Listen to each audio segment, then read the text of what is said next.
As he lays, dying from Soundwave's attack, Starscream's mind flashes back to an earlier time in his life, just before he joined the Decepticons. What's left for me now? What am I going to do? You can join us. You can avenge your friend and your clan. You can be a warrior of the new Decepticon order. Tell me, young one, what do your friends call you? My name is Starscream. Quote, Starscream is conscripted by Megatron into the Decepticon ranks. Presented by Skybound Entertainment Distributed Image Comics. Transformers Volume 4, Issue 13, Energon Universe. This issue opens at the conclusion of Soundwave and Starscream's duel from Issue 7. During a Decepticon meeting, Soundwave tears out Starscream's guts and sends him tumbling over a nearby cliff. Beaten, exhausted, and delirious, Starscream crashes to the ground below, barely missing a pool of lava. As he lies there, memories of his past begin to resurface. On the dying world of Cybertron, a bot named Ulchtar, who will become Starscream, is hard at work when his friend Genvo urges him to come witness something that only occurs once every 200 years. Initially focused on finishing his task, Ulchtar eventually gives in when his other friend Jetfire insists they make his last night on Cybertron unforgettable. The trio heads to Moonbase 2 to get the best view.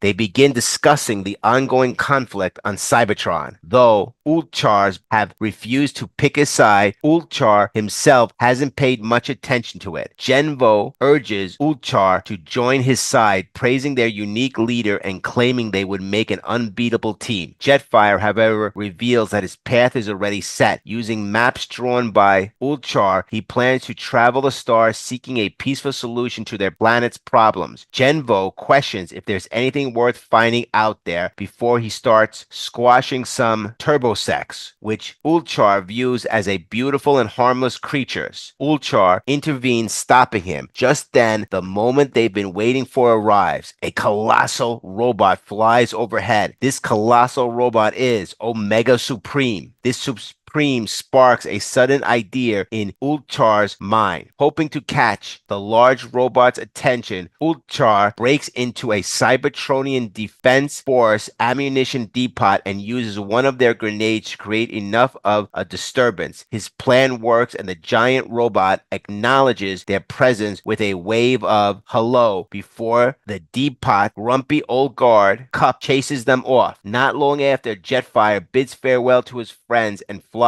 off to start his journey. Ulchar feels sad watching him leave, but is grateful that he still has Genvo by his side. Jetfire's mission to find a way to save Cybertron was established all the way back in issue Transformers Volume 4, Issue 1. As we know from that issue and the first issue of Void Rivals, Jetfire eventually crash lands on an unknown planetoid and enters stasis. Millions of years later, he is reawakened by Dirac and Solia. Eventually, he reunites with his old friend and many others of his kind aboard the crash Ark on Earth. Sometime later, Ulchtar steps outside to find a battle involving Genvoy's faction has erupted, with Shockwave, Genvoy, and Overcharge leading the way. Amidst the chaos, a stray missile hits and destroys Starscream's lab. Before Ulchtar can comprehend what happened, Genvoy grabs him and tries to flee, but Genvo is shot. With his dying breath, Genvo praises Ulchtar for screaming the stars into seeing us before passing away in his friend's arms. Grieving, Ulchtar, now Starscream, cries out, "Oh brother, oh Genvo, oh no." As he looks up, he sees a red and blue robot, Optimus Prime, backed by Bumblebee. It seems Optimus has shot and killed Genvo. This issue gives us a glimpse of Optimus Prime leading the Autobot war effort on Cybertron, fighting alongside Bumblebee, who appears for the first time since his death in issue 1, and a robot we assume to be a Cybertronian mode version of Jazz. This assumption is based on the character's visors, chest, headlights, and over-the-shoulder cannon, which seems inspired by the toy version through the comic design differs significantly from the toy toys canon. Considering the framing of the artwork and how early in the war these flashbacks occur, the depiction of Optimus Prime seems intended to align with Elita's description of him in previous issues, where she referred to him as having been ruthless at an earlier point in his life. With the perception of the Autobots as evil has been a general viewpoint among the Decepticons. The first arc depicted Starscream as particularly aggressive on this issue, prioritizing fighting them over his own survival. Genvoy's death gives us the reason behind this intense hatred. The shock of this memory jolts Starscream out of his trance just in time for him to pull himself away from the lava. Though his legs have been melted in the process, he then falls unconscious. A Mars Industry salvage commander says, "Quickly now, this is something big, private, a game changer." As a HISS tank lifts Starscream's body, we see Private Martin, Private Raz, and an unnamed private accompanying the salvage mission. Seizing the opportunity, a group of humans who had been observing Starscream begin hoisting his body onto their tank. The commanding officer remarks to Private Martin, "Your father was a genuine American hero," with Private Raz adding, "That was before he was recruited by Mars." Unfortunately, the third private loses his grip on Starscream's body, causing the commanding officer to lose his temper. Despite how celebrated and revered his father was in both life and death, he has been relegated to command this lowly, good-for-nothing salvage unit. But with the power of Starscream now in his hands, that's all about to change. The G.I. Joe side of the Energon universe finally rears its head 11 issues after Duke's unfortunate encounter with Starscream in issue 2. A crew of previously unheard of Mars Industries salvage workers is recovering Starscream's body. It seems Destro was finally able to track down that robot that turned into a jet, which has caused Duke so much trouble. While the captain of the Mars crew, consequently unnamed, he alludes to the fact that his father was a genuine American hero before being recruited by Mars. This is a clear evocation of the G.I. Joe franchise's usual tagline, "A real American hero." Although the captain is not immediately recognizable as an existing Joe character, he, or at least his father, may have some sort of connection to America's daring, highly trained special mission force. We shift back to the moment when Genvo died and we see Starscream carrying his fallen friend. As he stumbles and drops Genvo's corpse, Ulchtar asks himself, "What am I going to do now?" With his work destroyed and his only friend on the planet gone, Ulchtar is left pondering his future. Just then, Megatron walks in and tells him, "You can join us. You can avenge your friend and your clan." Megatron continues saying, "You can be a warrior of the new Decepticon order." The robot Megatron then transforms into a tank-like pistol, small enough for Ulchtar to hold. Megatron asks, "Tell me, young one, what did your brother call you?" As Ulchtar looks at the tank-like gun, his eyes turn Decepticon red and he replies, "My name is Starscream." He is now a Decepticon, marking the origin story of Starscream. Megatron finally makes his first proper appearance as a fully alive and active character in the main Transformers book. He initially appeared as a shadowy figure in a flashback in issue 2 and was seen frozen in ice in issue 4. He was later revealed to be Cobra Law Captivity in Cobra Commander issue number 1. We finally learn what befell him in Transformers segment of the 2024 Energon Universe special. Next, presented by Skybound Entertainment, distributed by Image Comics, Transformers Volume 4, Issue 14, Energon Universe.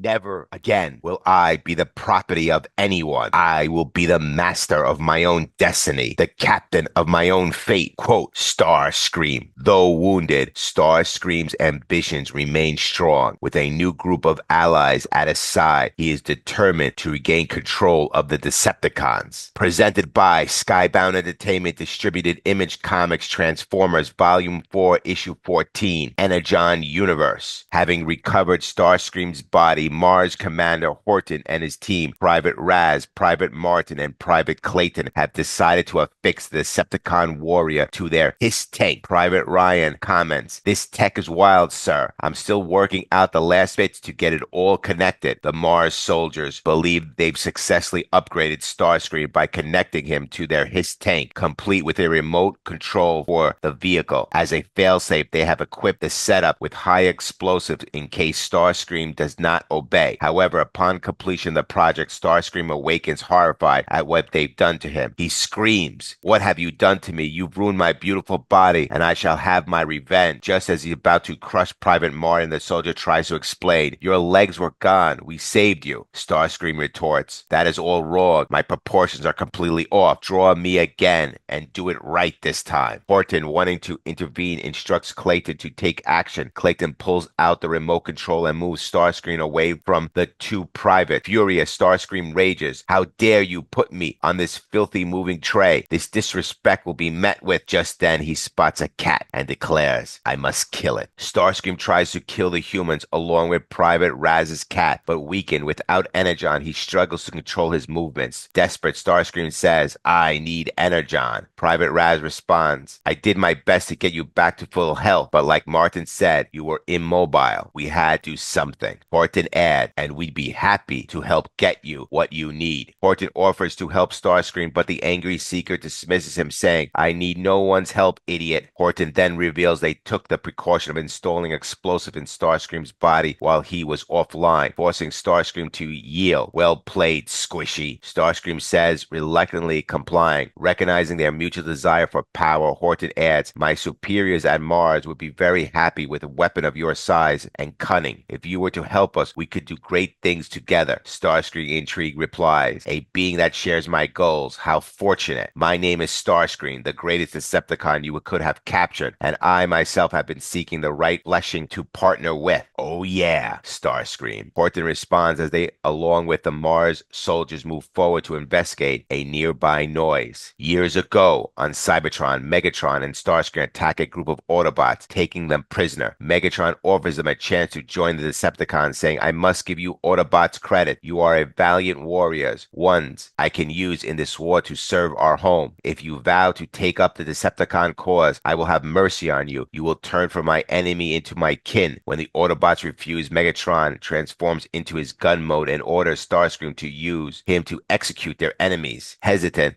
Starscream says, "My leader, I cannot. They are prisoners of war." But Megatron compels him, saying, "Do not fight this, Starscream. It is better this way." Despite his reluctance, Starscream follows through, apologizing as he fires. "Please, I don't want to," Starscream pleads, but Megatron cuts him off. "What you desire matters not. You are mine now. You will obey my command." Starscream, full of regret, begins shooting the Autobot prisoners, whispering, I'm sorry, watching Megatron's commands. Continues Starscream, "For the Decepticons' cause, do not apologize for what is necessary from now on." He goes on, "You shall be my executioner, my hand of death. Together we will restore Cybertron to its rightful glorious place among the stars." Over the course of the war, the pair kill more and more Autobots, with Megatron molding Starscream into his hand of death. At first, Starscream hated killing, but over time he learned to love it. Starscream's reluctance to kill Autobot prisoners contrasts sharply with his cold-blooded murder of the deactivated Bumblebee in issue 1, suggesting this flashback occurred not long after the final flashback segment of the previous issue. More importantly, though, it reveals why this version of Starscream aimed to bring down Megatron. The Decepticon leader used a form of mind control to force Starscream into repeated killing Autobots using his pistol mode. Despite Megatron regularly stripping away his autonomy, Starscream remains aligned with the Decepticons because he believes the Autobots are responsible for his best friend Genova's death. "The enemy of my enemy is my friend," after all. The scene shifts back to a present day where it's actually Astrotrain who had been yelling. This leads to a reunion between Starscream and Astrotrain. As Starscream and the Mars troopers travel, they come across Astrotrain, who is chained up. Much to Starscream's surprise, Astrotrain reveals that Soundwave had freed him from the Nemesis, offering him revenge on Megatron if he joins his plan. Starscream is initially skeptical, unable to believe that Soundwave would willingly abandon his master, but he frees Astrotrain and assures him that if Triple Changer joins him, he will deliver on Soundwave's false promise. The events of this issue unfold alongside the previous arc, with Starscream and Astrotrain witnessing the piece of Cybertron that Optimus Prime accidentally blew off in issue 12, falling into the ocean. Astrotrain was freed from the nemesis by Soundwave in issue 8 and had been chained up by Beachcomber in issue 10. He has been eager for revenge on Megatron ever since, which Starscream uses to recruit him. However, Starscream believes he has already finished off the leader as seen in the Transformers Energon Universe special story. Horton is about to object, but the conversation is interrupted when a piece of Cybertron falls from the sky into the Pacific Ocean. This piece of Cybertron is from the events of Transformers Volume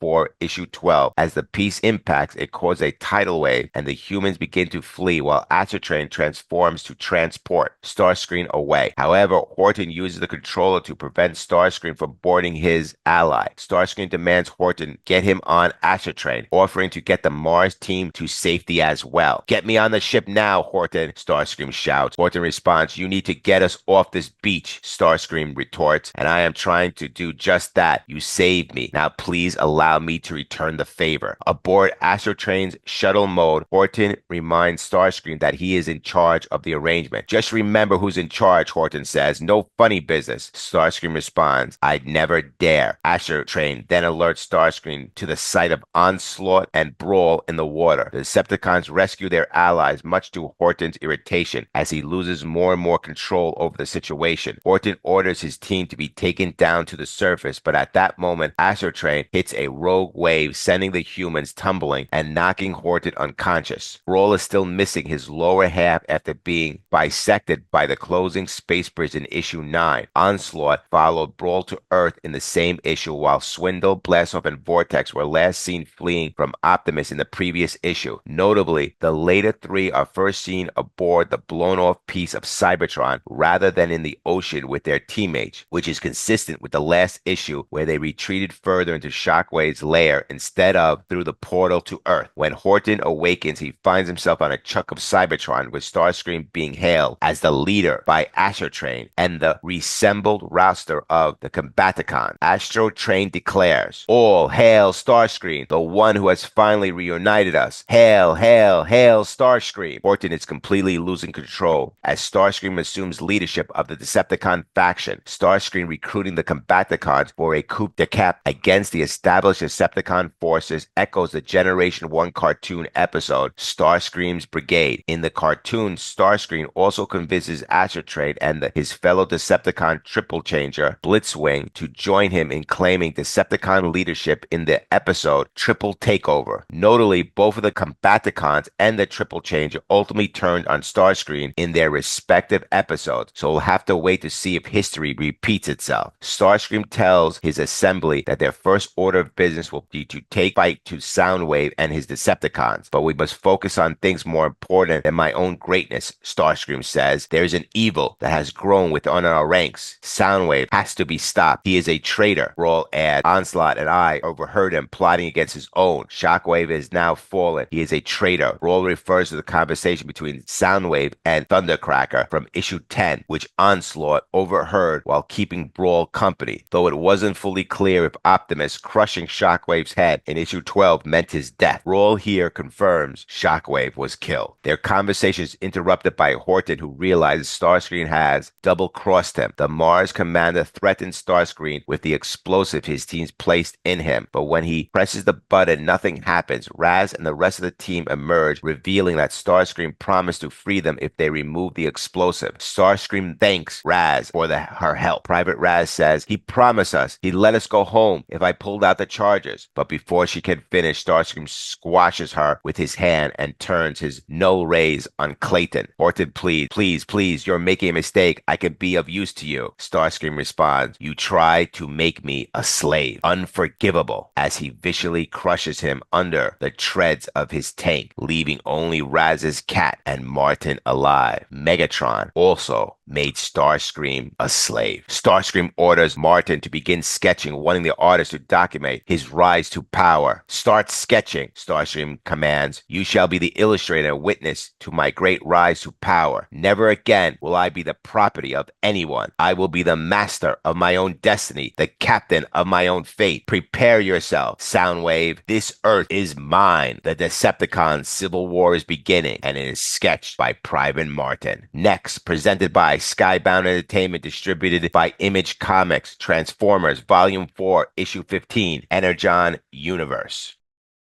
Welcome to the Cybertronian Civil War, a battle for leadership that will tear both factions apart. Autobots will face off against Autobots, each vying to lead their kind into an uncertain future, while Decepticons clash with Decepticons in a brutal struggle for dominance. This is a war that will reshape Cybertron and Earth forever. Let's dive into the chaos. Beachcomber, I will not force you, but we could use you here in the fight. I made an oath to myself, Optimus. No violence ever again. I understand your feelings, but there must be a force to stop the Decepticons. Optimus, I think deep down you know I'm right. The best thing you could do for this planet is leave. But we know the Decepticons will not follow me. They have proven they will only take what we've learned to love. We must protect this place. Do what you have to, and I will do what I must as well. Quote, Optimus and Beachcomber talk about their differing philosophies. Soundwave's Decepticons prepare an ambush for the Autobots who are dealing with the aftermath of their battle. Meanwhile, Cliffjumper discovers just how bad things have gotten back home. Presented by Skybound Entertainment, distributed by Image Comics, Transformers Volume 4, Issue 15, Energon Universe. In Tacoma, Washington, the Decepticons are once again wreaking havoc in their desperate search for resources through their actions seem increasingly aimless. Soundwave leads his forces with Thundercracker by his side. Thundercracker expresses his discomfort, saying, "This is wrong." Soundwave replies, "I do not enjoy the process either, but we are once again on our back foot. The waves scattered us. The Nemesis lost. Cybertron gone. Failure after failure. Loss after loss." Thundercracker counters, "But Cybertron is not gone. Part of it fell into the ocean and allowed us to escape the Autobots. Should we not go there and find ourselves again?" Soundwave tries to explain to Thundercracker this place is a treasure trove of energy and raw materials unlike our old husk of supply. The battle is here. We must hold our ground against the constant usurping Autobots. Our enemies have one massive weakness. They care for the small, the weak, the innocent. So we will act as agents of death, city by city, human by human. This will force the Autobots out into the open, allowing for ambush. For now, let us get the unpleasant work over with." As they proceed with the plan to draw out the Autobots by destroying cities and exploiting their compassion for humans, Thundercracker spots a family in a building torn by his conscience. He tells them, "Hurry and run," before reluctantly destroying the structure. Thundercracker's been conflicted about the Decepticons' brutality since issue number 8. Cliffjumper reawakens on Cybertron, disoriented after being thrown from Optimus by the detonation of Shockwave's energy reserves. He groggily says, Where am I? Oh man, I must have gotten thrown from Optimus by the blast. Am I really home?" As he takes in his surroundings, he's discovered by 3 fellow Autobots, Blue Streak, a heavily damaged Warpath, and a panicked Blur. Blur quickly alerts them to incoming Decepticons, urging the group to move. As they leave, Warpath asks about the others, but Blue Streak silently informs him they're gone. Cliffjumper's fate after the events of issue 12 is finally revealed. He was left behind on Cybertron, specifically outside where Shockwave's lab once stood. Cup's body is still visible on the ground, a grim reminder of Alita's team assault from issue 7. Warpath believed to have been killed alongside Cup and Huffer in the same battle. Warpath is alive but heavily damaged, struggling to stay functional. At the Ark, RC and Optimus Prime reflect on the battle at Nemesis. RC confesses her guilt over nearly losing control of her anger, putting their mission and lives at risk. She expresses her intent to find her old mentor, Ultra Magnus, to make amends and support him as he once supported her. RC says, "I almost lost myself again, Prime. I can feel the hate pulling at my gears. I jeopardized the entire mission and nearly got us killed. Now the Decepticons have escaped, threatening this place once more. I'm sorry for letting you down." Optimus reassures her, saying, "RC, you've done no such thing, and I will always be proud of you. But if you go on this quest, it must be for the right reasons. Our numbers are too few for you to leave out of shame." RC replies, "Ultra Magnus needs me. He was there for me in my darkest moments, and now it's my turn to be there for him. I'll find him on my own. Optimus relents, saying that I will not stop you. Joining her on her journey are Carly, Spike, and Beachcomber. Beachcomber declines Optimus's invitation to join the fight, citing his oath of non-violence, but he encourages Optimus to do what must be done before departing with the group. Beachcomber tells Optimus Prime that he believes the best thing for the planet is for them to leave. Optimus responds, but we know the Decepticons are not following me. They have proven they will only destroy what we have come to love. We must protect this place. Beachcomber replies, do what you have to do, and I will do what I must as well. RC guilt stems from her anger towards Shockwave during the invasion of the Nemesis in issue 11, where her focus wavered. That issue also introduced Beachcomber's vow of non-violence and saw Ultra Magnus flee in terror upon encountering Shockwave. It's confirmed here that Magnus vanished to an unknown location. Spike, still recovering from being shot in issue 3, is doing better, now walking with crutches instead of being confined to a wheelchair. As first seen in issue 7, Wheeljack notes that the radio chatter about the Decepticons' attack on Tacoma is coming from the south, suggesting that Farmingham and most locations seen in the comic are in the northern half of Washington. As Optimus watches the group depart, Wheeljack informs him of the radio chatter about the Decepticons' attack. Optimus, Wheeljack, and Jazz immediately set off to investigate. During their journey, Wheeljack reveals that he had scanned Optimus' mind but found nothing to explain his mysterious vision. Optimus suggests that the visions might be coming from the Matrix, which should be empty since he used all of his energy for self-repairs after Sparky's sacrifice. However, Wheeljack theorized the merging of mechanical and organic components due to the Matrix interfering with an organic being for the first time might be causing errors in Optimus's neural net. Before they could theorize further, the Autobots arrive at the burning wreckage of Tacoma and immediately begin rescue operations. Optimus Prime commands, "What have they done, Autobots? Focus all efforts on emergency rescue." As Optimus and Wheeljack work to save a bus full of humans, the surviving civilians and newly arrived military forces misinterpret their actions. They begin firing on the Autobots, prompting Optimus to plead, "Please stop. Do you not see what we are doing? We are trying to help." However, a tank fires directly at Optimus, causing him to drop the bus. Shaken and confused, Optimus questions, Why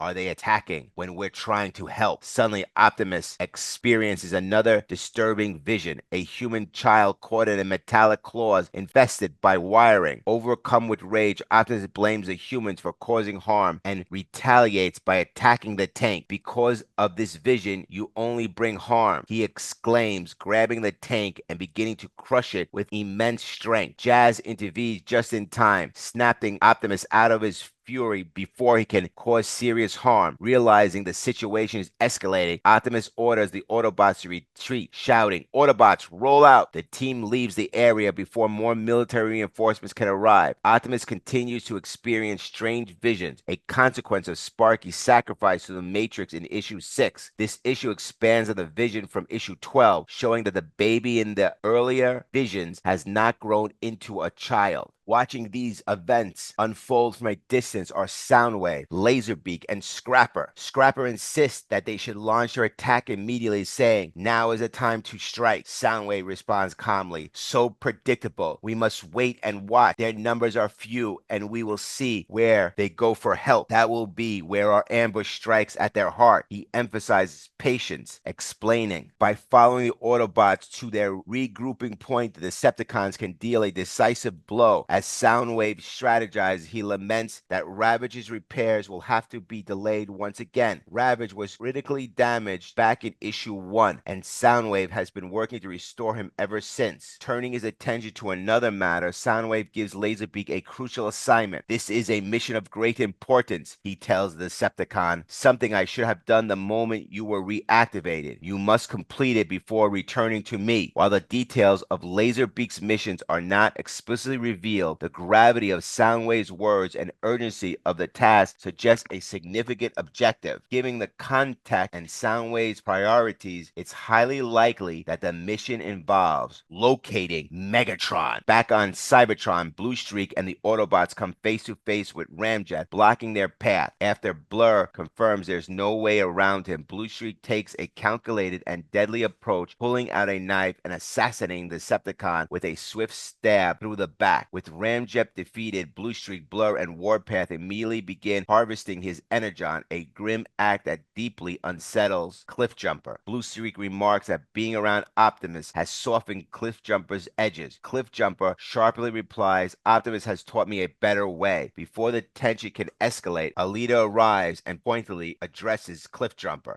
And when was the last time Optimus Prime truly had to survive? Cybertron's severe energy crisis, first highlighted in Void Rivals issue 4, is starkly illustrated by the Autobots' desperate actions here, killing Ramjet to extract his Energon. Adding to the chaos, it seems that a civil war is brewing, not just among the Decepticons, but also with the Autobots. Many Cybertronians feel betrayed by Optimus Prime's leadership, while Alita One's faction seek to lead the Autobots down a different path. The stage appears set for Autobots versus Autobots and Decepticons versus Decepticons. Optimus's team arrives at the dam, with Wheeljack asking Optimus what had happened. Optimus replies that he doesn't know, but he feels he's becoming his younger, more angry, and vengeful self. Wheeljack assures him that he'll conduct more scans when they return to the Ark, but for now they need reinforcements to compensate for RC and Beachcomber's absence. However, before they can bring Trailbreaker back online, they are attacked. Trailbreaker can't catch a break. This is the second time he's been brought to the dam to be reactivated, the first being in issue 5. Optimus Prime and the Autobots are attacked by Astrotrain, who drops bombs, causing the Autobots to completely be blitzed. Astroplane blows up the machine they were using for repairs, leaving the Autobots scrambling and opening fire. He then lands and unloads his cargo. Astrotrain was indeed trapped in chains by Beachcomber sometime between issues 9 and 10. He was freed when Starscream and Mars' salvage team happened upon him last issue. Starscream and the Combaticons arrive, with Starscream rolling to Optimus before passing him to speak to his true targets. Starscream screams out, "Finally, we meet again." He is half a body sitting atop a HISS tank, which was explained to be the result of the Mars salvage team's actions last issue. That same issue also saw Starscream recruit the Combaticons to his side, setting up Bruticus' long-awaited appearance after the group's failed merging in issue 9. As Soundwave's Decepticons arrive, Soundwave says, "Decepticons, we have hunted the Autobot, but instead we have found a most troublesome insect." Starscream responds, "You will pay for your treachery, Soundwave. My brothers, you know what to do." Onslaught then says, "Leader Starscream, you have united us. You have healed our brother. Instead of healing yourself, we shall follow you to the end." The Combaticons then merge into Bruticus. Bruticus is facing down Soundwave, as noted by Onslaught. Brawl has finally been repaired after being bisected by the deactivating space bridge in issue 9. Bruticus, the combined form of the Combaticon team, is a terrifying sight on the battlefield. Among the strongest of all the Transformers, he can pulverize a suspension bridge with a single 14,000 psi punch. He can lift up to 500,000 pounds, and his armor is impervious to most artillery and radiation. However, he is not very intelligent, but as far as the Decepticons combiners go, mental issues aren't terribly uncommon. Bruticus is composed of Onslaught, torso; Vortex, left arm; Brawl, left leg; Blastoff, right arm; Swindle, right leg. This is a Decepticon civil war, as we also witness an Autobot civil war led by Alita 1 against Optimus Prime. However, the Decepticon war is led by Soundwave versus Starscream, beginning with Bruticus battling Soundwave. This will evolve in a full-blown Cybertronian war. Next, presented by Skybound Entertainment, distributed by Image Comics, Transformers Volume 4, Issue 16, Energon Universe.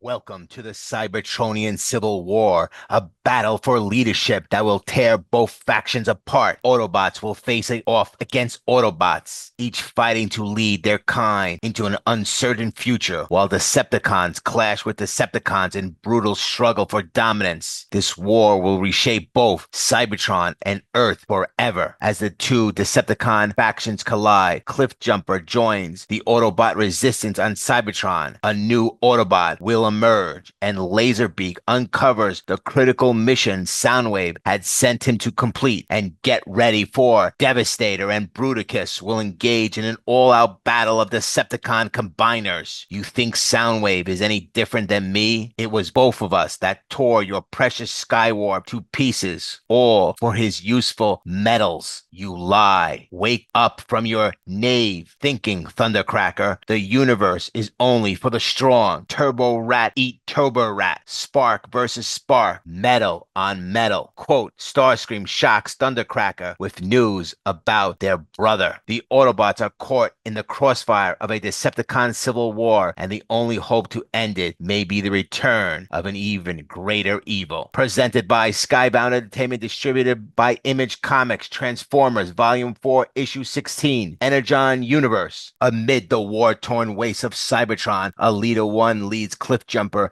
and Bluestreak to what was once the home of Cliffjumper's clan, a place long forgotten by the Decepticons after they destroyed it in a devastating bombing campaign. Bluestreak voices his concern, saying, "We shouldn't be here." Alita 1 says, "Some places are better left untouched. The Decepticons could show up at any moment. We should be back at the compound." Cliffjumper, determined, replies, "I need to check something out. The Decepticons know there's nothing left here. Not after they bombed it. This is the place where Starscream killed my clan after destroying everything. Why would they ever come back?" The tragic destruction of Cliffjumper's clan was first revealed in issue 4. Cliffjumper sifts through the rubble, searching for a spark canister he had hidden away a long time ago. He reflects on why he left it there, explaining the Decepticons would never come back after the destruction they caused. As he uncovers the canister, he silently adds, "There are only pieces of each of my friends left. Not enough to bring any one of them back, but maybe, just maybe, enough to create something new." On Earth, Soundwave commands the Constructicons to merge into Devastator to take on Bruticus. Soundwave declares, "Constructicons, combine!" The Constructicons unite, forming the massive Devastator, ready to face off against Bruticus in an epic battle. Devastator is immensely powerful warrior, making the combination of the Constructicons into a merged being remarkable success in terms of strength. However, mentally, he is far less than the sum of his parts. Devastator's primitive psyche is limited to only the thoughts and actions on which all his components can agree, resulting in an uncontrollable bouts of destructive fury. These rages, fueled by his immense power, make him a force to be reckoned with. The Devastator is composed of 6 Constructicons: Scrapper, leader, right leg; Hook, upper body; Bone Crusher, left arm; Longhaul, lower body; Mixmaster, left leg; Scavenger, right arm. Bruticus is combined form of the Combaticon team, a terrifying presence on the battlefield. Among the strongest of all Transformers, Bruticus can pulverize a suspension bridge with a single 14,000 psi punch and lift up to 500,000 pounds. His armor is impervious to most artillery and radiation, making him an almost unstoppable force. However, Bruticus is as dumb as a sack of hammers. Like many Decepticon combiners, his mental capabilities leave much to be desired, as his intelligence is a freaking trade-off for his raw power. Bruticus is composed of Onslaught, Torso, Vortex, left arm; Brawl, left leg; Blastoff, right arm; Swindle, right leg. Optimus Prime shouts, "We must get out of the way. Run, Autobots!" as they leap into the ocean to avoid the chaos. The Decepticon civil war erupts with an explosive start as the two mighty combiners, Devastator and Bruticus, clash in the Battle of Titans. The fight begins with Bruticus throwing a powerful right hand at Devastator, who counters with a right hand of his own. The two Titans stand toe-to-toe, trading massive blows in an intense slugfest. In the background, Starscream screams, "Kill, kill, kill," as the battle rages on. Two kids, one named Kevin and the other his friend, watch in awe as Bruticus and Devastator exchange blow after decisive blow, their right hands landing with devastating force. Then round two begins as Starscream faces off against Soundwave. Soundwave believes Starscream is dead, but Starscream retorts, "You cannot kill what is unkillable, and I can't say the same for yourself." As the two Decepticons clash, Soundwave turns around, shocked by what he sees. The sound of choo-choo train echoes through the air as Astrotrain crashes violently into Soundwave. Starscream laughs in response. This is the first time Astrotrain has used his steam train mode in the Energon universe. Suddenly, Thundercracker descends from the sky and begins shooting at Starscream. Astrotrain sides with Starscream because he wants to kill Megatron, while Thundercracker switches sides, rejecting Starscream's value of killing innocents and the weak. The next two to a square off are Starscream and Thundercracker. Starscream says, "You were there, Thundercracker. You left me to this evil, unsurprising plan." Thundercracker responds, "You left us no choice. You were unhinged." Starscream retorts, "You think Soundwave is any different than me? It was both of us that tore your precious Skywarp to pieces, all for his useful metals." The two slug it out back and forth. Thundercracker shocked and says, "You lie." Starscream snaps, "Wake up from your nap, naivety, Thundercracker. This universe is only for the strong." Thundercracker tries to reason with Starscream, but the one-time Decepticon leader is too obsessed with revenge. Starscream reveals the truth of what he and Soundwave did to Skywarp and rants about the universe being made only for the strong. Thundercracker initially believed the Autobots to be responsible for what became of Skywarp when he was revived in issue 5, but now he knows that it was Starscream and Soundwave that used the Seeker to rebuild Teletron 1. Starscream and Thundercracker go blow for blow, but it looks like Starscream is preparing to deliver a laser blast to Thundercracker. In a quick move, Thundercracker uses the His Tank remote control to steer Starscream's body off a ledge. The battle becomes a back and forth game, almost like a child's play as Thundercracker taunts, "Haha, I've got the remote." Starscream shouts in frustration, "Thundercracker, stop, give that back." But Thundercracker refuses and uses the remote to send Starscream off the cliff. Soundwave and Astrotrain are locked in a fierce battle underwater. Soundwave snarls, "Only cowards switch sides so easily." Astrotrain retorts, "You think I care about sides? Who hates Megatron more, Starscream or you? I go with whoever lets me kill the one who ended my love." The identity of Astrotrain's love remains a mystery. It was unknown why Astrotrain was locked away aboard the Nemesis other than his rage against Megatron when we first saw him back in issue 8. Here we learn that Megatron was responsible for ending his love. Despite Soundwave's effort, he struggles against Astrotrain's relentless assault. Thundercracker watches the scene unfold from above, silently observing. Without a word, he abandons Soundwave to face Astrotrain's fury alone. Thundercracker's decision to abandon the Decepticon fits in with earlier portrayals of him, calling to mind both his original toy file card and his appearance in the 2005 IDW continuality. Optimus Prime, Jazz, and Wheeljack find themselves caught in the middle of the carnage. Optimus, determined to intervene, declares, "Enough of this mindless fighting. If this structure is destroyed, the humans in the entire area will be devastated." Starscream scoffs in response, sneering, "Are you a baby, Optimus? Do you actually think we care about the squishies?" As the chaos continues, Optimus experiences a haunting vision of a human controlling him, only to be interrupted by a sinister claw reaching for the human. Overwhelmed by rage and his growing corruption, his eyes glow an ominous purple. Unable to fight the urge, Optimus fires his fusion cannon directly at the dam, unleashing devastation. The blast destroys the dam, releasing a torrent of water that sweeps away all the Transformers. This catastrophic event has not only disrupted the brutal battle between Devastator and Bruticus, but has also undoubtedly claimed human lives. Optimus's action, driven by visions and rage, raise unsettling questions. Does Megatron have control over Optimus like he had over Starscream? Is this the lingering influence of Sparky's consumption of the Matrix leadership? Ever since Sparky entered the Matrix in issue 6, Optimus has been plagued by the strange visions. These visions have grown increasingly corrupted, with his eyes reflecting his inner turmoil, especially since issue 12. As the floodwaters rush through the woods, the fighting halts, but the price paid may be greater than anyone anticipated. Optimus Prime is unaware of what caused him to fire on the dam, but he is deeply distraught by the destruction his actions have caused. He notices two children on bikes desperately trying to flee from the massive waves unleashed by the blast. Overcome with guilt, Optimus tries to save them, but he is unable to reach them in time. Luckily, the children are saved by the timely arrival of Trailbreaker, who uses his force field to shield the strange little creatures, protecting them from being crushed by the water. Despite early assumptions from a previous issue, Trailbreaker is not dead. The Autobots had successfully brought him back online. However, Astrotrain had previously launched a suddenly attack, destroying the generator and once again putting Trailbreaker's fate in jeopardy, making it appear as though he was dead. Jazz says, talk about getting revived in the nick of time. Trailblazer responds, sorry I'm late to the party. I woke up and almost got crushed by those two combiners. What in the spark is going on? Meanwhile, Optimus Prime kneels down, staring at his hand in anguish, questioning what he has done. All he can say is chaos. Back on Cybertron, the Autobots return to their makeshift headquarters where Alita informs Cliffjumper that they've been unable to establish communication with any other Autobot resistant groups. She fears they might be the only ones left. Alita then asks Cliffjumper what he plans to do with the sparks in the canister. He reveals his plans to take them to the well of sparks. Shocked, Alita reminds him that the well is located deep in Decepticon territory. You can't be serious, she says. Going that deep into Decepticon territory is a death sentence. The well of sparks, more commonly known as the Well of All Sparks, is a long-time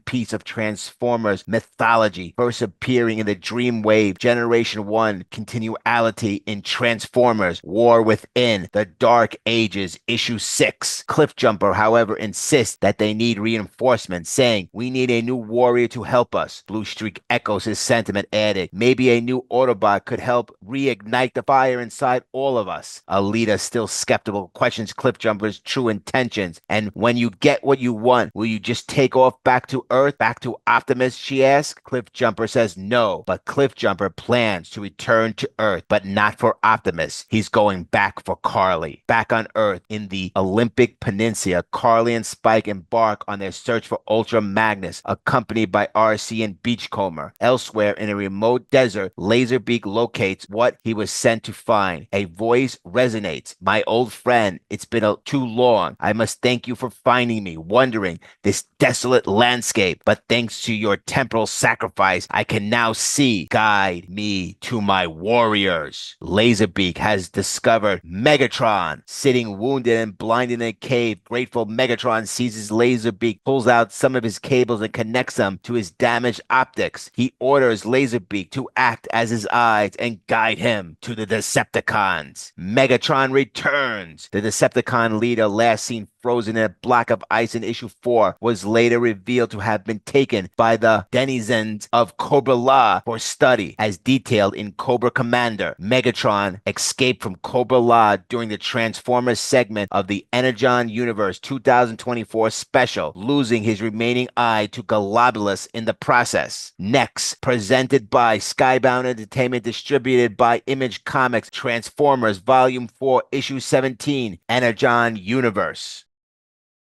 Quickly get in. Who the heck are you? The name is Optimus Prime. We are here to rescue you. Quote, Optimus Prime introduces himself to a group of humans. As the chaos of the Decepticon civil war engulfs a major human city, two teams of Autobots take action. One seeks to recruit a trusted ally in need, while the other sets out to create a brand new one. Meanwhile, as the titanic clash from the last issue rages on, a covert group of Autobot continues their desperate search for the ally who could change the tide of Earth, Ultra Magnus. This issue also features the exciting debut of an all-new character. Presented by Skybound Entertainment, distributed by Image Comics, Transformers Volume 4, Issue 17, Energon Universe. We are following three distinct storylines. First, the Autobots led by Optimus Prime, followed by Wheeljack, Jazz, and Trailbreaker are headed to Seattle to stop the Decepticons from inflicting further harm on humans. Second, Carly and Spike Witwicky join Beachcomber and RC on a mission to locate Ultra Magnus. Third, Cliffjumper is stranded in space with a group of Autobots led by Alita 1, which includes Blades, Bluestreak, Warpath, and Blur. These space-bound Autobots are vastly different from their counterparts on Earth. They have been locked in a prolonged battle, enduring continuous losses, but after the events surrounding the portal's opening, they now cling to a newfound hope for a chance to resurrect Cybertron. Thundercracker makes his way to the Ark, calling out, I'm coming, brother. Skywarp, are you here? Is anyone here? He eventually reunites with Skywarp, who is still merged with Teltron 1. Thundercracker tries to separate the two, but Skywarp stops him, explaining that removing him would mean his death. Realizing the gravity of the situation, Thundercracker promises to find another way. Determined, he says, I will find another way to free you from this awful prison. Skywarp has been stuck, functioning as part of Teletron 1 since the conclusion of issue 4. Thundercracker has been aware of this since his revival in issue 5, although he has only discovered last issue that Starscream and Soundwave were responsible. In the midst of San Juan Islands, RC team managed to narrow down Ultra Magnus's trail after finding his tracks and locking onto a stronger energon readings. RC turns to Beachcomber and says, I've been meaning to tell you, thank you for helping me search for Magnus. Beachcomber responds, you're welcome, RC, but honestly, finding an old friend instead of fighting the Decepticons is a trade I take any day. At least this way I can be useful in a good way. Curious, RC asks, what is it that changed you, Beachcomber? Why won't you fight anymore? Beachcomber pauses before replying. That day on the Ark, when the Decepticons attacked us before we hit Earth, I remember it was a total chaos. But through the broken hull, I could see stars, galaxies, life, and all of a sudden, our small conflict seemed so meaningless. I just couldn't take part in anymore. Fighting only happens when we choose it. We see Beachcomber's visor shift from displaying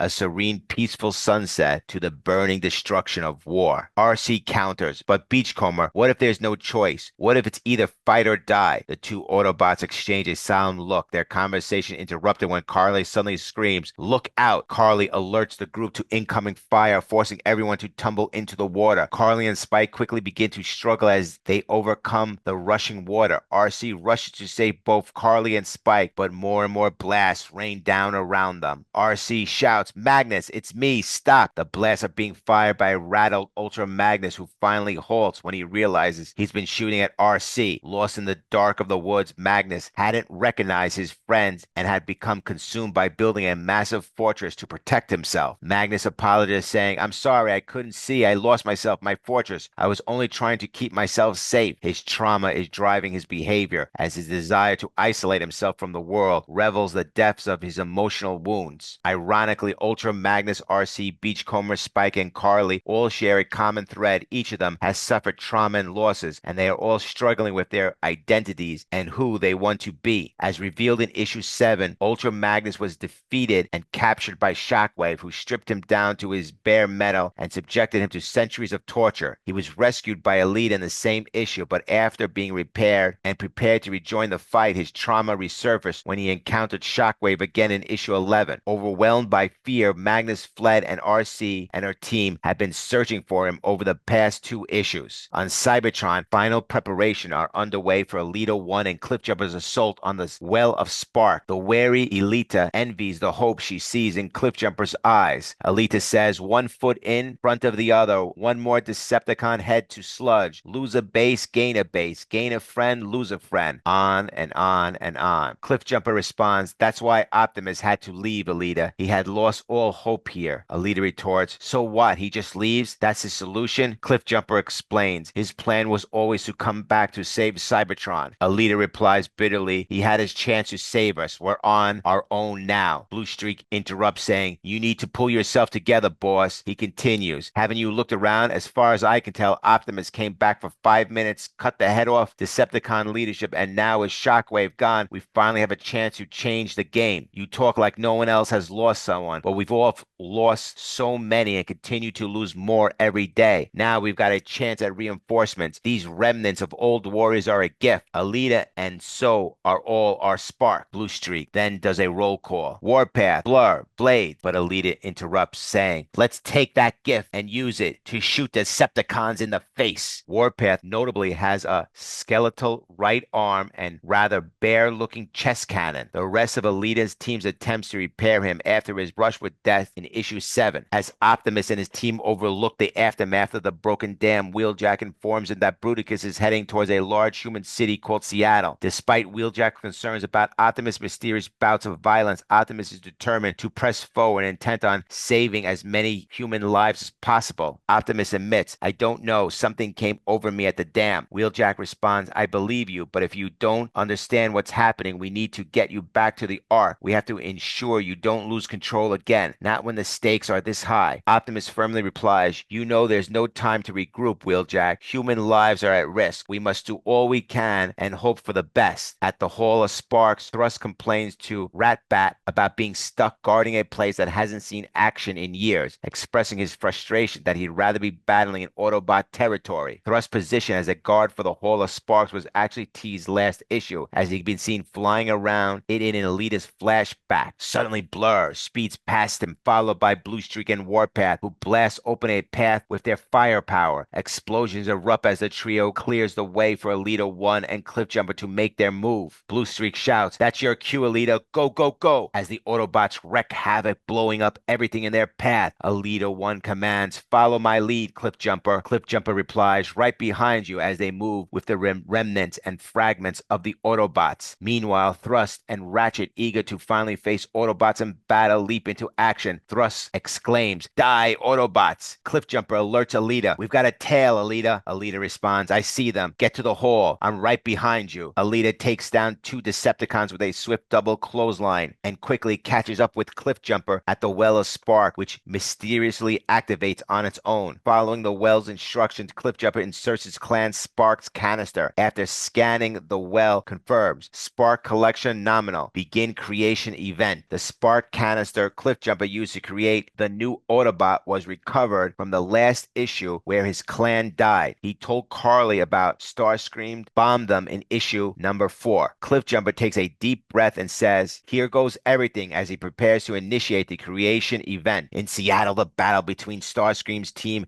and Soundwave's team rages on, leaving destruction in its wake. Starscream shouts, hurry, Decepticons, the race for energy is ours to win. Humans have their own inefficient ways of gathering energy, but Soundwave is trying to claim it for himself. As Bruticus and Devastator clash, their battle causes widespread destruction. Buildings crumble around them as the 2 giants slug it out, leaving devastation in their wake. Starscream taunts, you think you have what it takes to defeat us, Soundwave? Soundwave calmly replies, actually, yes. Starscream sneers, get real, you always were and always will be a bitch. Bruticus and Devastator continue exchanging powerful blows, their battle causing a massive destruction. Meanwhile, Astrotrain attempts to tip the scales by charging directly at Devastator. Amid the chaos, many civilians from Seattle remain trapped in the middle of the battlefield. Trailbreaker exclaims, do the Decepticons have no mercy? Optimus Prime responds, my Autobot, there's only one thing to do. Prepare yourselves and save as many humans as you can. The Autobots spring into action, risking everything to rescue the civilians, even sacrificing parts of their own bodies to shield them from the devastation caused by the 2 wearing giants. Optimus Prime approaches 2 random civilians, a mother and her son. Amid the chaos, she urgently tells them, quickly get in. The son, confused, asks, who the heck are you? Optimus replies, the name is Optimus Prime. We are here to rescue you. With that, the Autobots roll out, carrying as many humans as they can to safety. But I am sure many humans have died in the Battle of Seattle. Back at the Well of Sparks, Elita informs Cliffjumper that the program is requesting a secondary mode to model the new Autobot after. Right on cue, Cliff instructs Blaze to deposit Carly's wrecked van, which the Well promptly scans. Carly's van was wrecked after she drove it into the middle of the Autobots and Decepticons battle in issue 12. It wound up on Cybertron, where Devastator kicked both it and Cliffjumper into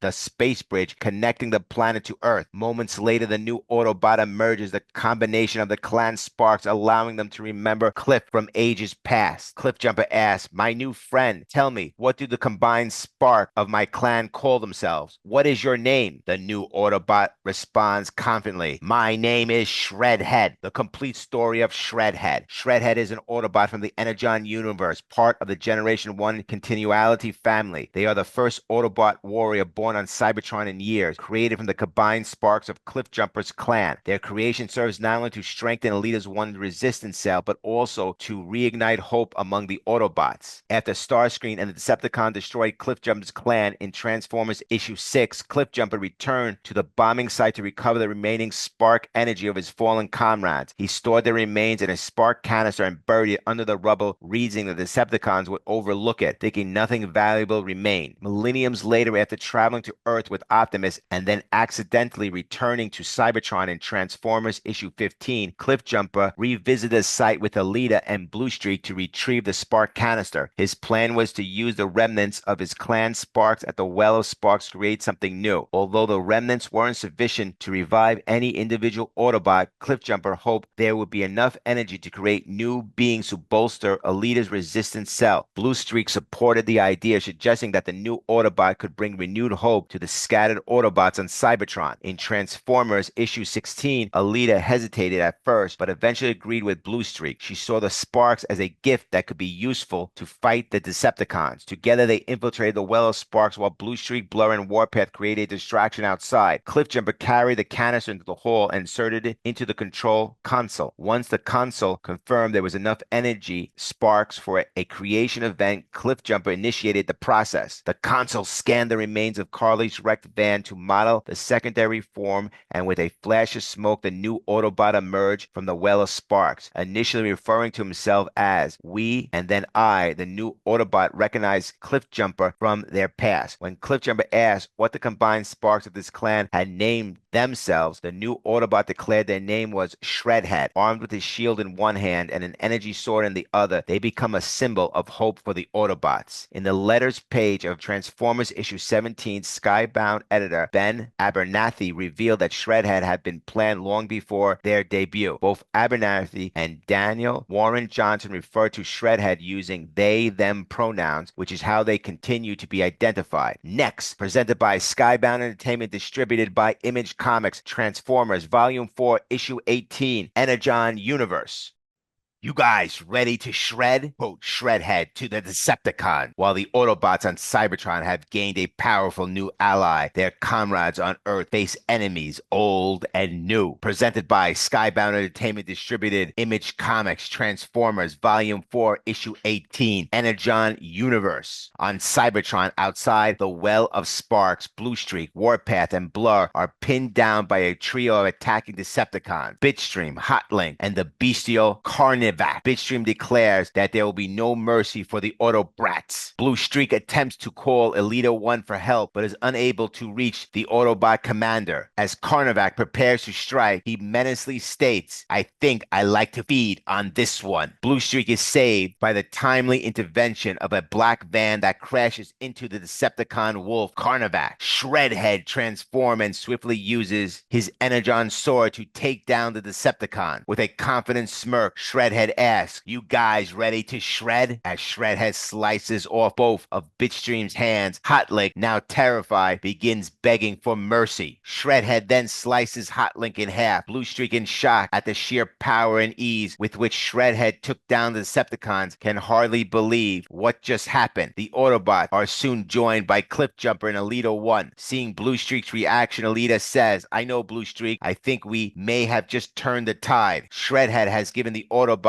on Cybertron newfound hope, proving that this powerful warrior may be the key to winning the war. On Earth, Beachcomber, Spike, and Carly camp inside Ultra Magnus's makeshift fort on the San Juan Islands while RC speaks with Ultra Magnus. Ultra Magnus gazes out and says, "This view is so clear, like we're back on Cybertron again, looking up at the great beyond. Those were the days. The future seems so bright, but now all I see is the unknown, the vastness, the dark. Shockwave ruined it all. We saw firsthand what became of Magnus while he was captured by Shockwave back in issue 7, and the debilitating effects it had on him when he fled from battle in issue 11. RC replies, "But he's gone now. He can't hurt us anymore. Prime made sure of it." RC tells Magnus that Shockwave can no longer hurt him, having been killed by Optimus Prime in issue 12. Ultra Magnus shakes his head. "It's too late, RC. Shockwave taught me the depths of what one Cybertronian can do to another. How can I believe in anything anymore?" RC places a hand on his arm. "You can't let what happened in the past dictate what is to come, my friend." Ultra Magnus sighs. "That's easy for you to say." Carly, listening nearby, speaks up. "It's not actually. Spike and I lost our dads, our home. Everything we thought we knew about the world is gone. You're a huge metal man with a huge metal guns, and I'm just a small squishy wannabe artist who could come up with two beings more different. But inside, I think we're more alike than you realize. realize it's our shared pain that brings us together. No matter how adrift you feel, you're not alone, Ultra Magnus. At that moment, Ultra Magnus spots a group of soldiers approaching the fort. Instinctively, he pulls out his gun and shoots. Get down, soldiers incoming. In panic, he opens fire on them. RC tries to get Ultra Magnus to stop, but before she can, the group is suddenly attacked by helicopters. The sight triggers flashbacks of Magnus' imprisonment by Shockwave, causing him to retaliate and open fire on them. A tranquilizer dart strikes Carly, knocking her out. Ultra Magnus says, they aren't attacking us. They want to enslave us. Ultra Magnus smashes a tomahawk as RC screams, Magnus, no. The pilot responds, enough with child's play. We're going to crowd him. Light him up. Tomahawk missiles fly in all directions as Beachcomb and Spike make their escape. These are no ordinary soldiers. They belong to the elite force of G.I. Joe. One of the soldiers says, orders are to take what we can and get out as soon as possible. We're already way outgunned by these things. Gunfires echo as they capture Carly and Ultra Magnus. As RC recovers, she can only watch as both Carly and Ultra Magnus are carried away by the soldiers. The soldiers attacking Magnus and his team are shown wearing the star emblem of G.I. Joe, marking the first explicit reference to the highly trained Special Mission Force in this series. While these troops are nameless grunts rather than the more distinct costume members of the main G.I. Joe team, the G.I. Joe segment of the Energon Universe 2004 special hinted that the organization was far larger than it initially appeared. Meanwhile, in Seattle, the remaining Autobots worked tirelessly to evacuate the humans caught in the chaos of the battle between Bruticus and Devastator. Unfortunately, their efforts can only go so far as the two massive combiners continue to tear through the city, leaving destruction in their wake. Optimus Prime does his best to hold up a collapsing building amid the devastation caused by the battle between the two combiners. Meanwhile, Starscream provides air support for Bruticus from aboard Astrotrain. Astrotrain is taken down when Soundwave ejects, causing Astrotrain to crash onto the top of a skyscraper. Bruticus rushes to rescue his leader with Devastator in pursuit as both giants begin climbing the tower. Starscream says, can I not get one spark damn break? As Bruticus responds, fearless leader, fret not, we are here. As they near the top, Devastator grabs Bruticus. Devastator grabs Bruticus in a chokehold, sending them both crashing back to Earth. For the last 3 issues, these two combiners have been slugging it out all across Seattle, leaving devastation in their wake, death, destruction, and debris. Bruticus takes the brunt of the fall with his head in a weird position as they level an entire city block, much to Optimus Prime's horror. Round 2 begins. Soundwave and Starscream. Soundwave corners Starscream on the roof. Starscream says, no, why can't anything go my way? Soundwave replies, because you are stupid. Starscream, guided only by fear, hate, and selfishness. You cannot even move without the Earthlings' technology. What a pathetic end for you. Soundwave then double fists Starscream and points a gun at his head. However, Starscream, furious about being called pathetic, gets a second burst of energy. He flexes his hand, causing the gunshot to go elsewhere, and crashes his head into the bottom of Soundwave, screaming, pathetic. Look who's talking. He rips off Soundwave's cassette deck chest, opening Soundwave's chest compartment, and pulls out Ravage, still inactive body. Starscream says, at least I'm not the one obsessed with their tape collection. Soundwave has been trying to repair Ravage ever since Optimus shot him in the first issue. However, their fight is interrupted by the return of Megatron, who orders them to stop with a single word. Megatron says, enough. Starscream responds, Megatron, how did you survive? Starscream is shocked to see Megatron alive, as he had believed he had killed the Decepticon leader in the Transformers segment of the Energon Universe 2004 special. However, readers of Cobra Commander know that Megatron was found by the secret society of Cobra La before escaping and being found by Laserbeak in issue 16. Megatron is back. Megatron says to Shockwave, be silent, as Soundwave responds, Megatron. He picks up Ravage and, using his own spark, reactivates him as a reward for Soundwave's loyalty. Megatron says, what a good soldier you are, small thing, and what a faithful servant your father is. Soundwave responds, my master. Starscream, scared for his life, says to Astrotrain, quickly, take me away from here. Astrotrain refuses. Megatron commands, get up, Soundwave, there's much work to be done. Astrotrain, furious, looks on at Megatron. Astrotrain has been nursing his own grudge against Megatron for reasons not yet fully revealed, though issue 16 hinted that Megatron was responsible for killing Astrotrain's love. As Optimus looks up in horror to see his old nemesis alive, he gives his fellow Autobot Autobots a single order. Retreat. Next, presented by Skybound Entertainment, distributed by Image Comics, Transformers Volume 4, Issue 19, Energon Universe. What happened to Megatron? The story that every fan has demanded begins right here.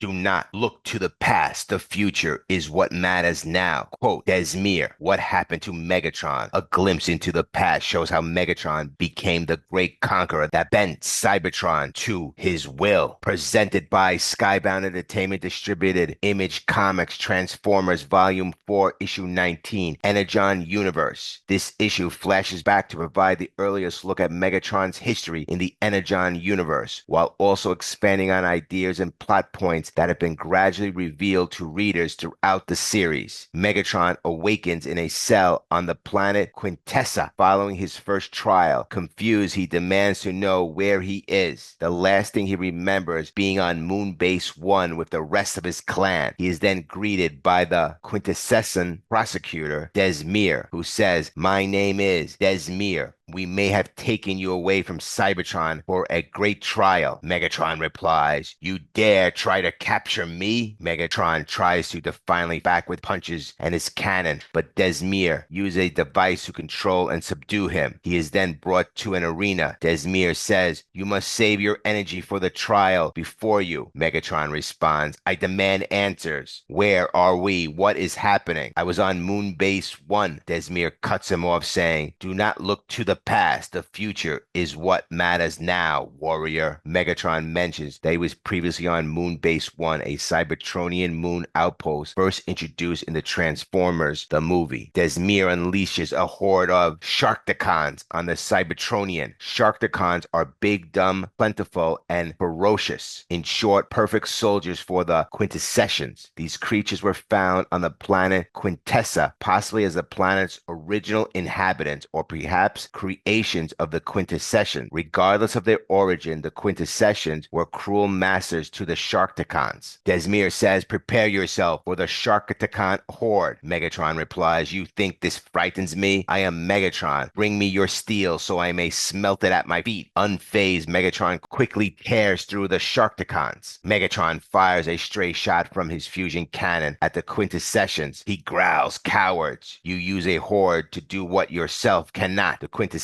hits the ground and the Sharktacons immediately devour him. For the majority of this issue, Megatron is seen without the Decepticon insignia on his chest, signaling that the event takes place before the Great War broke out. Megatron uses his cannon to knock out the Sharktacons and challenge Desmere to come down and fight. Desmere responds saying, "Do not worry yourself over us. You have surviving to do." As a Sharktacon bites Megatron's hand, he quickly retaliates by sending the Sharktacon to the ground, placing his cannon in its mouth and blasting it to pieces. The Quintessential then activates the next part of the trial. Part 2. The floor opens beneath Megatron, revealing an inferno. Megatron declares, "Enough! What game is this?" The Quintesson responds, "Simple. A game of will and power. If you won't come down to me, I shall force you down to my level." Unfazed, Megatron transforms into his tank mode and blasts at Desmere's platform. Desmere taunts Megatron, telling him, "Your alternate mode is impressive, and you could be so much more like me." Desmere then summons the kaiju-sized mechanical shell of the mighty Mechanicore and crushes Megatron. Desmere says, again, Megatron's enslavement by the Quintessentials echoes other versions of Megatron who were similarly enslaved and forced to fight for a living. The second trial. Once more, Megatron awakens in the small cell, confused. Desmere tells him that the failure is not an option and proceeds to drag him out of the cell and back to the Sharktacon pit. Megatron demands to be returned home, but Desmere tells him to continue fighting. Once again, Megatron defeats the Sharktacons, but is destroyed by the Mechanicore. The third trial. The cycle repeats over and over again, hundreds of times. Eventually, the strain becomes too much for Megatron, and he breaks down. He says, "Every time it is the same. The nightmare, this hell. Please, I cannot go on." Megatron begs for mercy. Megatron says, "How many times has it been?" Desmere replies, "Not enough." Megatron asks, "What do you mean?" Desmere answers, "This is not only a trial, it's a lesson.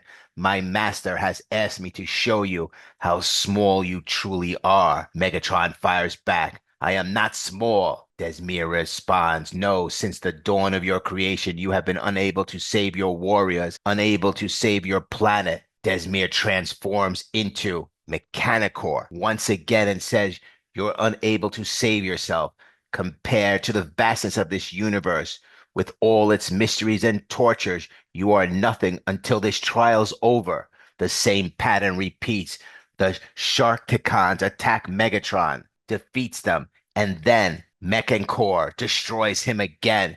Just as Mechancor is about to finish Megatron once again, a voice from above orders him to stop. Desmir's master has declared the trial is over. Desmir says, my master has come.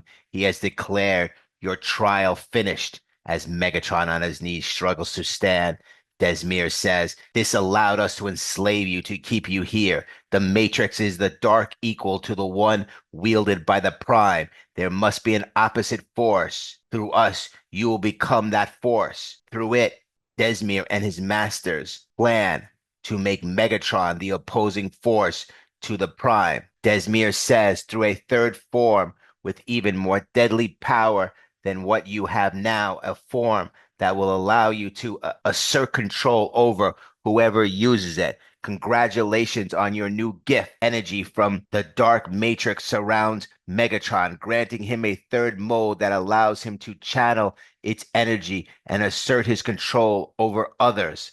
A gun. This issue reveals the origin of Megatron's gun form and his ability to seemingly overpower the will of those who wield it, an ability first seen in flashbacks to Starscream's origin in issue 14. The Matrix of Leadership was first glimpsed in the first issue of the series and became a major plot point toward the end of the first arc, when the quintessence have been a recurring presence in Void Rivals. This issue marks their first appearance in the Transformers series.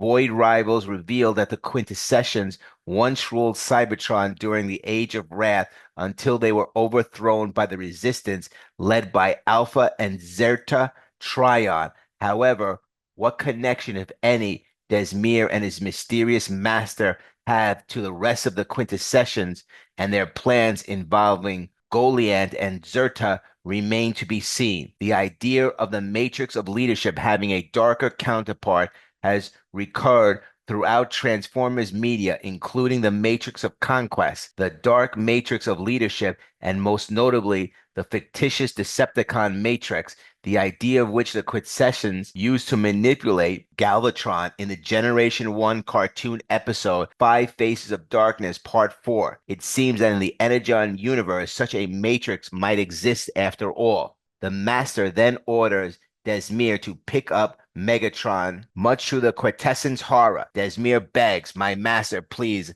I have served you faithfully for so many years. The master simply commands, pick him up, Desmir. Megatron, now infused with dark energy, prepares to take control of his first spark. Desmir.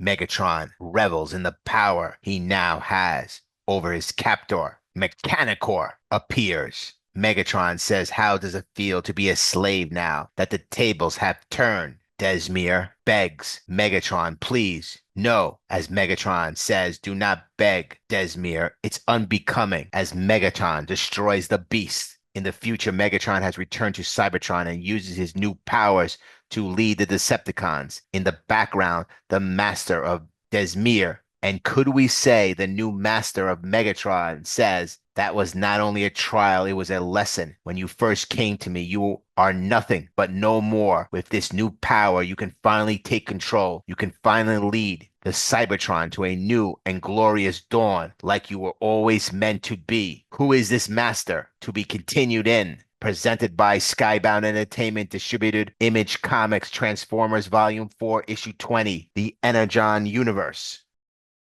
You are weak, Astrotrain, weak and knave. Knave to think there is justice in this life, but there's no justice here, only strength. And I am the definition of strength. You were pathetic then. You're pathetic now, a stain on what it means to be a Decepticon. Please let it end. Just kill me now. Not yet. I still have use for you. Megatron gives Astrotrain a beatdown. What's next for Optimus Prime? The Autobots revive a group of allies who could change the tide of their war with the Decepticons, but they don't know who or what is coming for them. This issue features key first appearance of fan favorite characters from the worlds of Transformers and G.I. Joe, presented by Skybound Entertainment distributed Image Comics, Transformers, Volume 4, Issue 20, Energon Universe. In the ruins of Seattle, now reunited with the Decepticons, Megatron prepares to pursue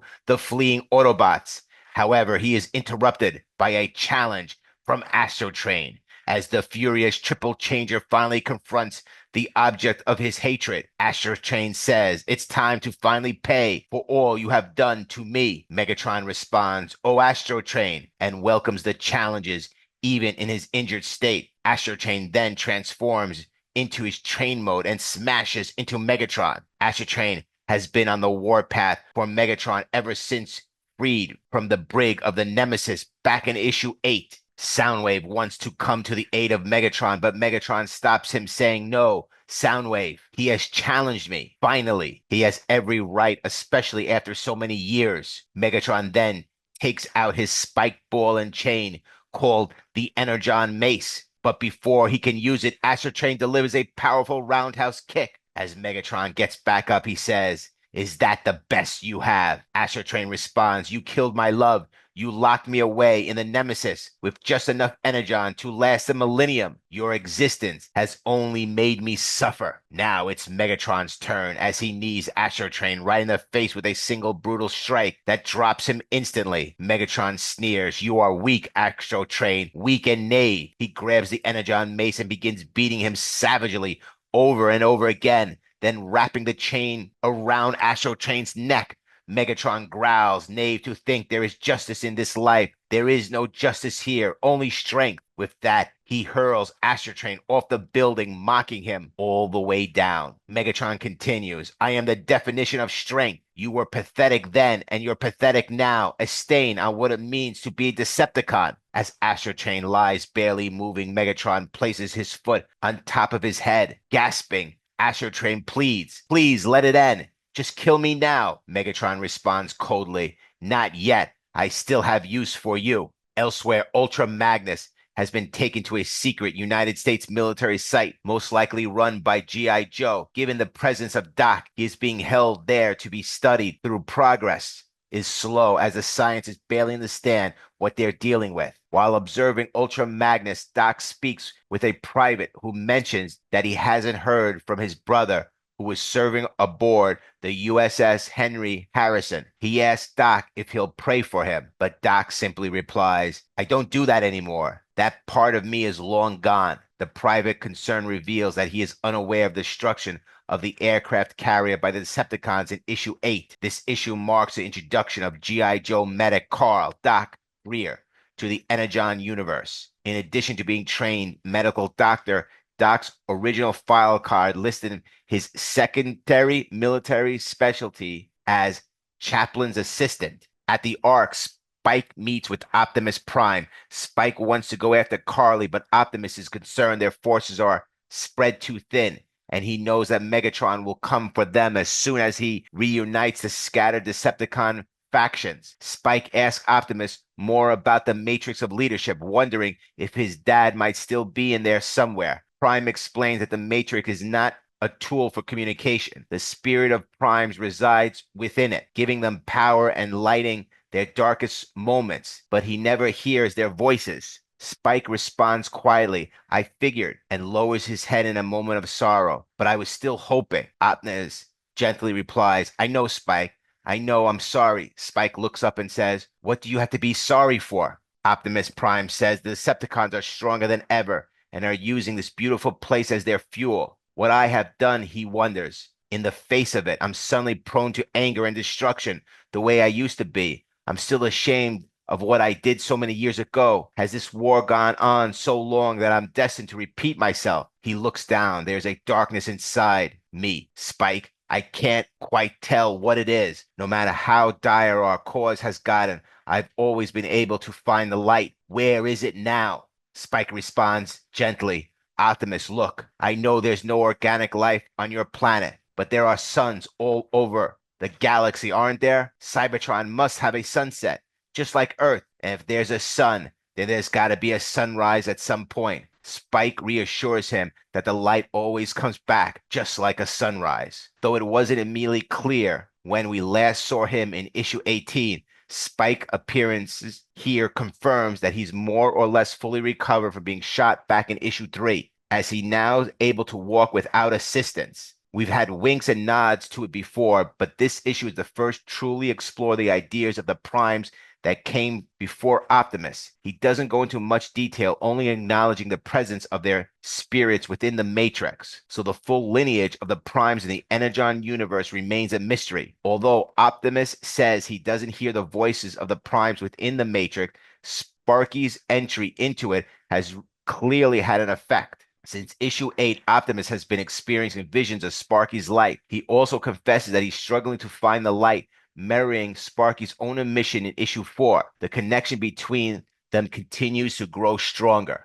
The pair's bonding moment is interrupted by the arrival of Beachcomber and the newly repaired Silverbolt, who has just returned from the mission to recover Jetfire. Optimus thanks Silverbolt and warmly welcomes him into the Ark. Jetfire was believed lost after being blasted by the space bridge's energy in issue 9. In the Ark, the rest of the aerial bots are finally finished being repaired. Their arrival has been long awaited, as Daniel Warren Johnson frequently teased their upcoming debut in the letters pages of earlier issues. Optimus Prime explains that the aerial bots were created long ago to help match the Decepticons' aerial power, just as in Marvel Comics continuity, where they were introduced as a direct counter to Decepticons' dominance in the skies. He introduces the team: Air Raid, Firefly, Skydive, and Slingshot. Optimus continues saying, I had them built for war, but they had the softest sparks of all the Autobots. The aerial bots are the first Autobot combiner team. They transform into Earth-style aircraft and combine to form the mighty Superion. Their mortal enemies are the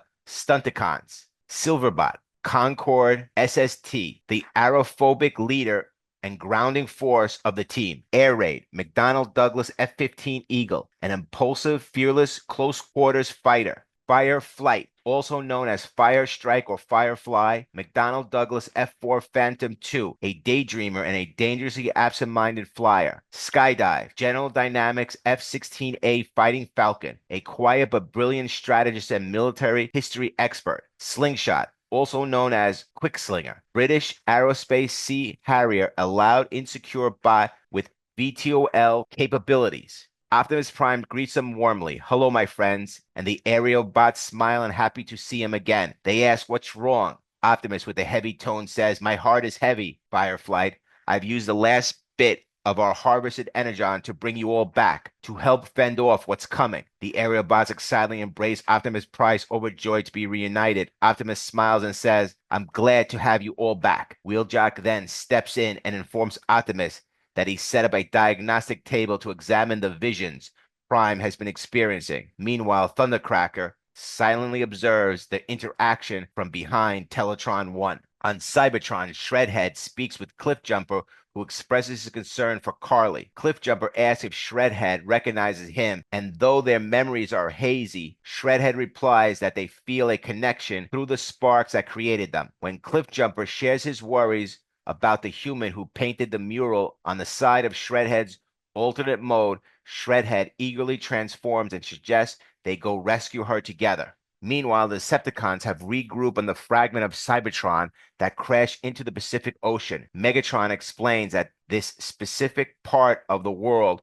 once housed the beacon of the Ancient, and that he had hidden raw materials there during the war. The Ancient, revealed in flashbacks from issue 13 to be a Mega Supreme, was also briefly hinted at earlier through the appearance of a Guardian robot in recording from Megatron, Cobra Commander issue number 1. Megatron orders Starscream to be brought before him. Off-panel, Starscream's torso has been separated from the his tank it was grafted to in issue Transformers 14. Starscream says, Megatron, my beautiful leader, how wonderful it is that you are back in our rightful position, and use the available technology to fully restore the damaged Seeker. Megatron tells Starscream, there is no need to embarrass yourself like this. It's going to be all right. Don't be afraid. Starscream is brought back to new. Starscream says, I'm brand new. Megatron, my glorious savior, thank you. My master, thank you. Never again will I turn on you. Never again, Megatron. Megatron replies, I'm so glad you're feeling better. Megatron proceeds to beat him once more, leaving him barely alive. Megatron kicks Starscream, slaps him, slams him, and continues to pummel him relentlessly. Megatron is not done yet. He takes his fist and keeps hitting Starscream, striking him repeatedly with blows that causes blue energon splattered all over the place. He then orders Astrotrain to be brought in and transforms into his gun mode. Megatron says, I wanted you to be part of our new revolution on this beautiful planet, Astrotrain, but it's clear you are unable to join our cause due to personal reasons. But worry not, I have found a good use for you. Megatron transforms into gun mode, carried by Ravage. We first saw Megatron's gun mode and his ability to impose his will on those who wield them in issue 13 and 14. Just last issue, we learned these abilities were granted to Megatron by Dark counterpart to the Matrix, bestowed upon him by a group of quintessentials. Megatron says to Starscream, target practice. As he drops into Starscream's hand, Starscream replies, no, I'm not taking orders from you. Megatron responds, it's been many years since you've held me in your grasp, Starscream. Do not forget the power I wield over you. Megatron says, you exist solely to execute my will. As Starscream turns his hand to Astrotrain, though Starscream tries to resist, Megatron's will overpowers him. Megatron commands, do it, Starscream, and Starscream blasts Astrotrain to smithereens. This task requires Starscream to unload shot after shot, as Megatron's incomplete state means his gun mode lacks its usual firepower. Over and over again, Starscream shoots Astrotrain. Astrotrain is done. After transforming back into robot mode, Megatron tells the Autobots to prepare themselves because he is coming to make himself whole again. Next, presented by Skybound Entertainment, distributed by Image Comics, Transformers Volume 4, Issue 21, Energon Universe. She does look fragile. Well, yes, Carly's small, just like me. I'm one of the smallest Autobots there is, but she made me realize how big I really am, how big everything is. I wish I was stronger, bigger. Don't worry, Cliff. I'm strong enough for the both of us. And Carly. Quote, Shredhead talks with Cliffjumper about Carly. Autobots versus Decepticons. The Autobots are forced to make difficult choices in order to survive when the Decepticons launch an all-out assault on the Ark. Presented by Skybound Entertainment, distributed by Image Comics, Transformers Volume 4, Issue 21, Energon Universe.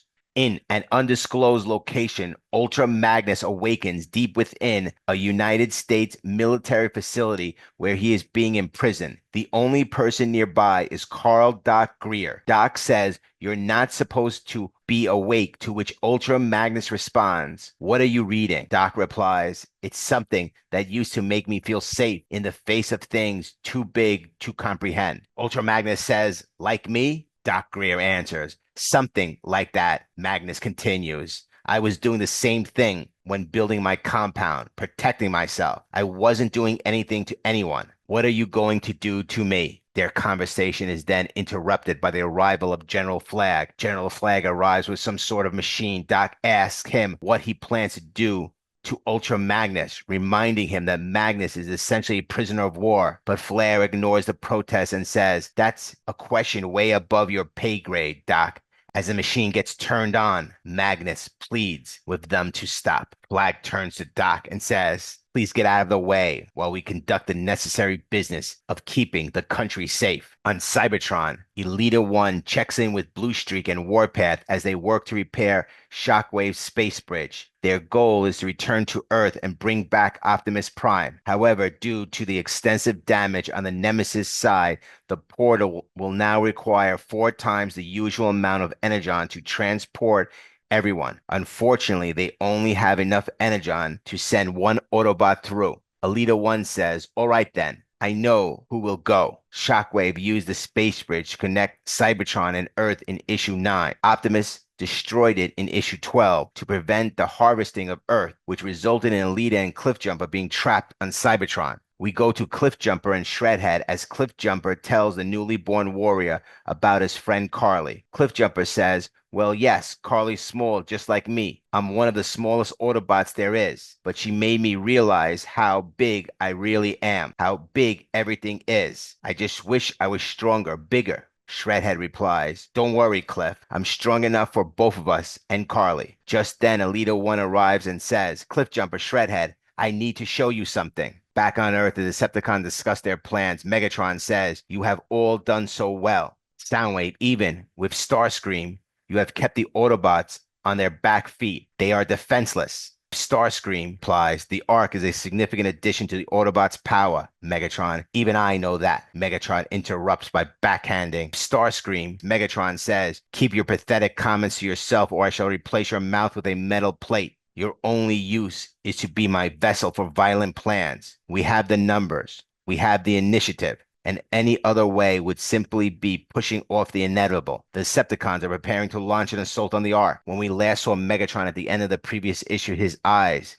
were still damaged. However, in this issue, they have been restored. Eventually, he must have had them repaired shortly after killing Astrotrain. Inside the Autobot base, Wheeljack is examining Optimus, trying to determine why the matrix of leadership hasn't recharged since its last use. Wheeljack says, I'm sorry, Prime. I'm doing this as fast as I can. There we go. It looks like your intuition was correct. After the length of time since you last used the matrix against Devastator, it should have recharged, at least a little. But there's been nothing. It's almost as if something is blocking it, like an infection. Wheeljack suddenly notices something. Optimus, your arm, He's interrupted by the sudden Decepticon attack. Optimus says, oh no. Optimus Prime says, they are here. Wheeljack responds, wait, as the Autobots return fire using the Ark's weaponry. With the Decepticons swarming all over the place, Optimus Prime commands Autobots return fire. Soundwave says, Bruticus and Devastator. Now, these two combiners have been clashing for many issues,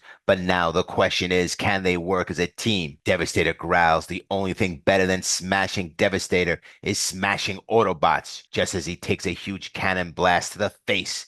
Optimus Prime shouts, they're changing, keep on firing, as the Autobots unleash all their firepower to hold the line. Bruticus mocks, what an idiot, aimed at Devastator. Devastator retorts, who you calling an idiot? Glaring at Bruticus and thinking Devastator thinks they're so smart. Soundwave tries to regain control, calling out Bruticus. Devastator, focus on the battle at hand, but it's too late. Bruticus charges Devastator, slamming him into the floor and snarls, I will teach Devastator a new lesson. As the two sides continue to battle, Thundercracker emerges from his hiding place within the Ark and connects to the council where Skywarp is housed. Skywarp says all these Cybertronians know how to do is fight. Let us leave this place. Thundercracker had originally snuck into the Ark back in issue 17. Skywarp's teleportation power was previously accessed in issue 11 when Wheeljack used it to transport them directly into the brig of the Nemesis. Meanwhile, the battle between the Autobots and the Decepticon rages on.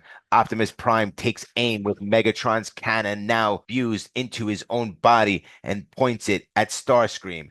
However, the corruptive influence of Megatron's arm begins to overwhelm Optimus, causing him to involuntarily turn the fusion cannon on Jazz. However, before he can act, Skywarp's teleportation ability suddenly activates, transporting the entire ship to an unknown location and leaving the Autobots to fall into the caverns of the mountains left behind. Soundwave says, what has happened? The Ark is gone. Megatron, transforming out of gun mode, responds, no matter. It makes our job that much easier. He then turns his attention to the two fighting combiners and shouts, Bruticus, Devastator, pull your heads out of your scrap holes. I don't care about your useless squabble. Focus on the enemy, not each other. Both Devastator and Bruticus declare that they will squash the Autobots as we see the Autobots unconscious atop of the rocks inside the cavern, while the towering combiners loom over them, ready to strike. But just as the two Decepticons are about to squash the Autobots, the area bots come soaring in and open fire on the combiners. They quickly combine into Superion, who charges from the air and knocks both Devastator and Bruticus to the ground, saving the Autobots.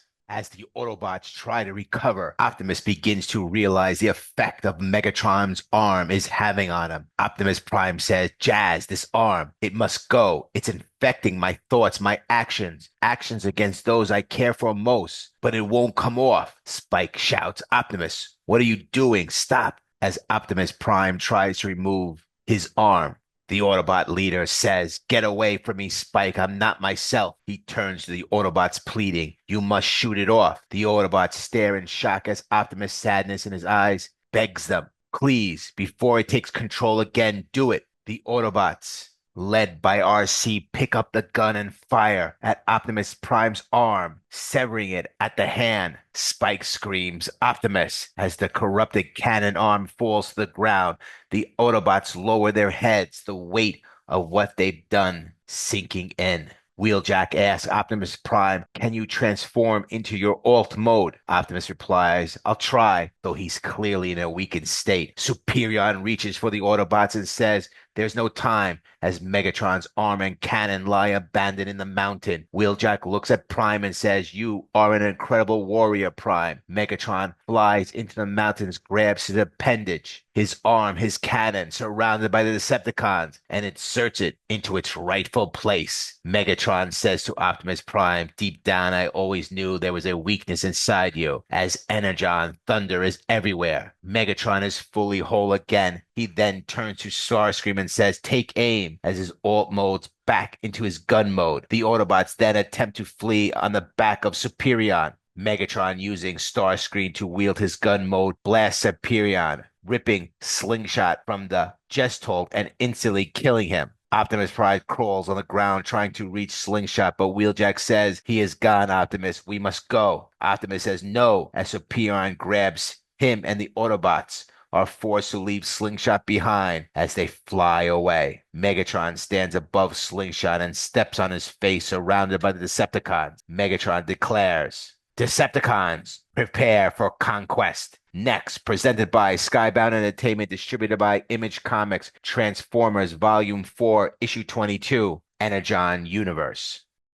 When will this all be over? When will the hurt cease? It is endless. Quote Optimus Prime. One will stand, one will rise. There's no turning back as the Autobots and Decepticons prepare for their final stand. Humanity joins the Autobots in a last effort to defend Earth, while Megatron readies his humble assault. But for Optimus Prime, an even stranger journey may lie ahead. Presented by Skybound Entertainment, distributed by Image Comics, Transformers Volume 4, Issue 22, Energon Universe. Bravely wounded by Megatron's blast, Superion and the Autobots crash back down to Earth, with Optimus Prime falling unconscious. Wheeljack says, Optimus, we can't stay here. I'm sure Starscream is trailing our smoke plum as we speak. Optimus replies weakly, Wheeljack, I can barely move. And Superion. Wheeljack cuts him off. I know, but we have to press on. Exhausted and struggling to stay moving, all hope seems lost for the Autobots. Suddenly, a voice cries out, They're over here. The voice continues, Finally found them, as several semi-trucks line up. Wheeljack says, We mean you no harm. Don't shoot. Suddenly, Spike Wiki recognizes someone and calls out, Dr. Leo? Dr. Leo responds, Please listen. It's all right. When the robots attacked my hospital, you were there for my patients, people who needed help. Now it's our turn to be there for you. This marks the arrival of Dr. Leo and the residents of Farmingham. Dr. Leo finally gets a name after first appearing way back in issue 4. He, along with the Farmingham militia, was last seen in issue 9. A resident of Farmingham says, You heard the doc, load them up. After all the Autobots have done to help and protect them, the community has now come together to return the favor, loading the injured Autobots onto several tractor trailers. On Cybertron, Elita 1 reveals to Cliffjumper that they have repaired Shockwave's portal to Earth, but only have enough power to send back one individual. To his surprise, Elita has chosen Cliffjumper to be that bot. Elita 1 says, You get everything you've wanted. You can help Optimus. You can get back to Carly. Cliffjumper replies, But Shredhead. Elita 1 interrupts, Shredhead will stay here and help the Autobot cause. We haven't had a warrior this powerful in a millennium. They're going to help us get our home back. I'll let you say your goodbyes. Shredhead says, Cliffjumper answers, It's okay, my friend. We'll see each other again someday. Tell Carly hello for me. Cliffjumper says, I'm sorry, Alita, as he throws Shredhead into the portal. Alita 1 screams, no, she needed Shredhead. Furious, she shouts, what have you done? The portal explodes behind them. Cliffjumper says, if there's one Autobot that can help Carly, it's Shredhead, not me. Alita 1 turns cold. Blue Streak put the traitor in chains. As the Autobots arrive in Farmingham outside the Farmingham Hospital, Optimus Prime awakens. Farmingham Hospital is still damaged from Starscream's assault in issue 4 and from when Astrotrain arrived to take Spike captive in issue number 9. Optimus Prime says, Wheeljack, where are we? Wheeljack replies, looks like your endless kindness finally paid off. We're getting a ride. Optimus Prime chimes in, we cannot accept this. Anywhere we go, we could become a Decepticon target. Innocent lives are in danger. Wheeljack says, Optimus, please, we need help. I think we should take it wherever we can get it now. Dr. Leo steps forward. We're putting you in the black tents. We've saved some room for all of you. I don't know that we can fix you, but at least you'll be hidden. Optimus says, Doctor, the risk you take for us, we cannot accept. Dr. Leo says, let me do my job for you as best as I can. Also, you should know the Coast Guard found something in the ocean. Dr. Leo reveals that the Coast Guard found the body of Ratchet in the Pacific Ocean. Optimus Prime says, oh, Ratchet, I failed you as a leader and as a friend. When will this all be over? When will this hurt cease? It's endless. Ratchet was mortally wounded, taking the blast meant for Optimus Prime in issue number 9. Optimus takes a moment to mourn his lost friend, but then suddenly kneels over in pain. The matrix of leadership bursts from his chest, flying into the air. Wheeljack says Optimus Prime can barely. His spark is going out. When Spike asks what's wrong, Wheeljack reveals it hasn't changed since your dad walked into it.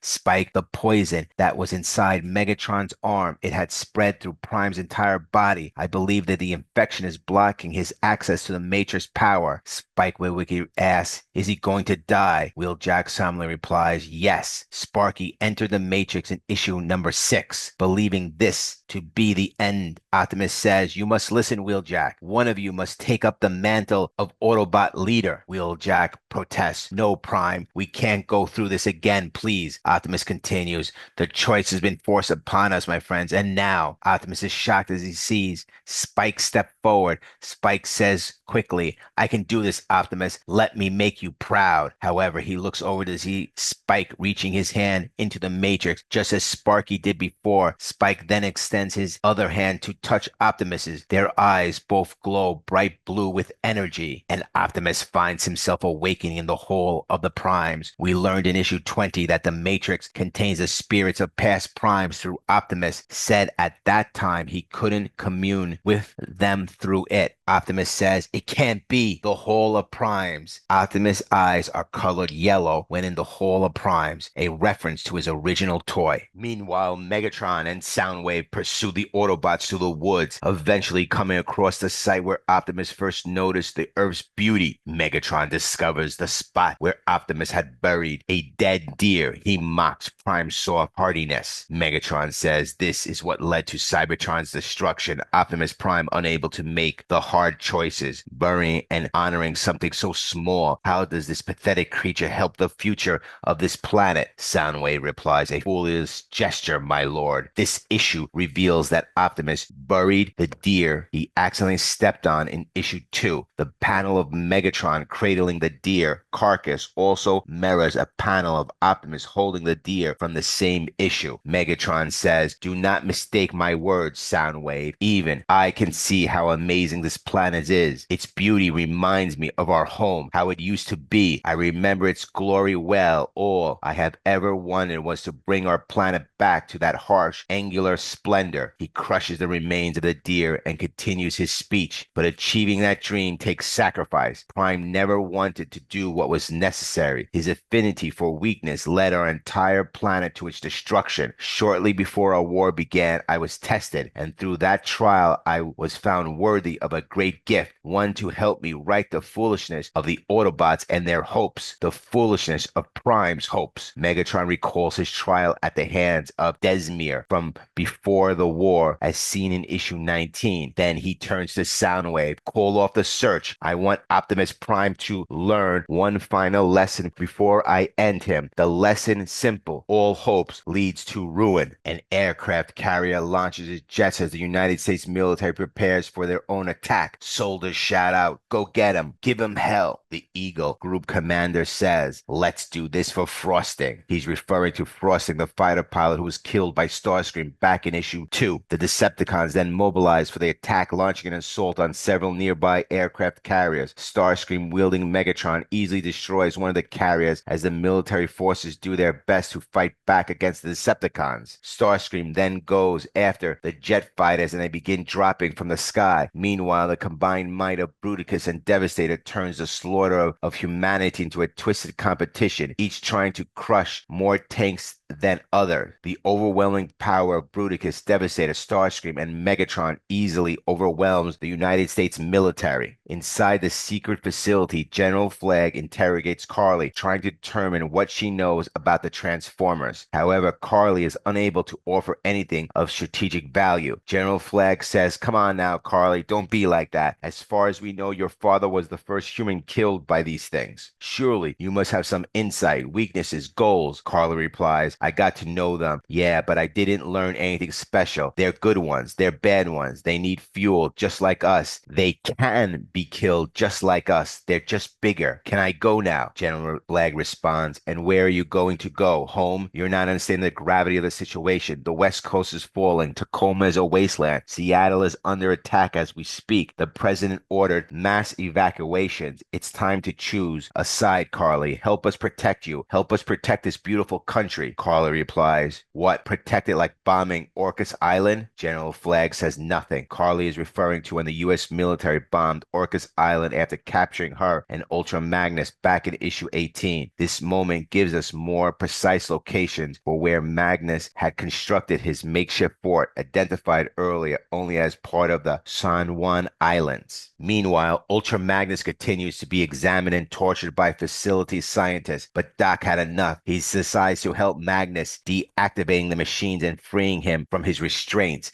As Ultra Magnus begins to move forward, soldiers shout, "That's not supposed to happen." General Flagg hears a massive crashing from outside. Storming out, he demands, "Soldier, report. What the hell is going on?" The soldier replies, "Security breach, sir. It's coming this way. He's free." Ultra Magnus tears through the steel doors, forcing his way out of containment. Magnus tears through the facility and grabs both Doc and Carly as he escapes. Flagg orders the soldiers to stop him, but their weapons are ineffectual. Once they are far enough away, Magnus lets Doc out of his chest cab. Carly asks, "Who the heck is this guy?" Magnus turns to Doc and says, "Why? Why did you free me?" Doc replies, "I was where you were once, a captive, tortured." Ultra Magnus asks, "How do you stand now? How do you live?" Doc answers, "I have people that need me. They keep me going. Don't you have anyone like that?" Ultra Magnus stares into the sunlight, thinking about the Autobots, thinking about RC, thinking about Optimus Prime. Then he transforms and says, "Yes, I do." In Farmingham, Optimus and Spike remain connected to the Matrix, both unconscious, as though trapped in a dreamlike state. However, the challenge remains how to transport them both, as the United States government has ordered all residents to evacuate east toward Chicago, where they're planned to make their final stand against Transformers. Dr. Leo says, "None that I can see, still breathing vital stable, but the hand still won't come out." "What about Optimus?" Wheeljock replies, "Exactly the same. It's like he's caught in some sort of dream he can't wake up from. All I know is Cybertronians are the only ones who've ever interacted with the Matrix before. Sparky going inside changed it. Maybe we never understood it well enough to begin with." "Where are we going, Doctor?" Wheeljack asks. Dr. Leo answers, "The government is still transmitting across all radio channels. They're telling us to go east as far as we can." Wheeljack frowns. "What's east?" "The Windy City," Dr. Leo says. "Chicago. We're making our final stand in Chicago." Next, presented by Skybound Entertainment, distributed by Image Comics, Transformers Volume 4, Issue 23, Energon Universe.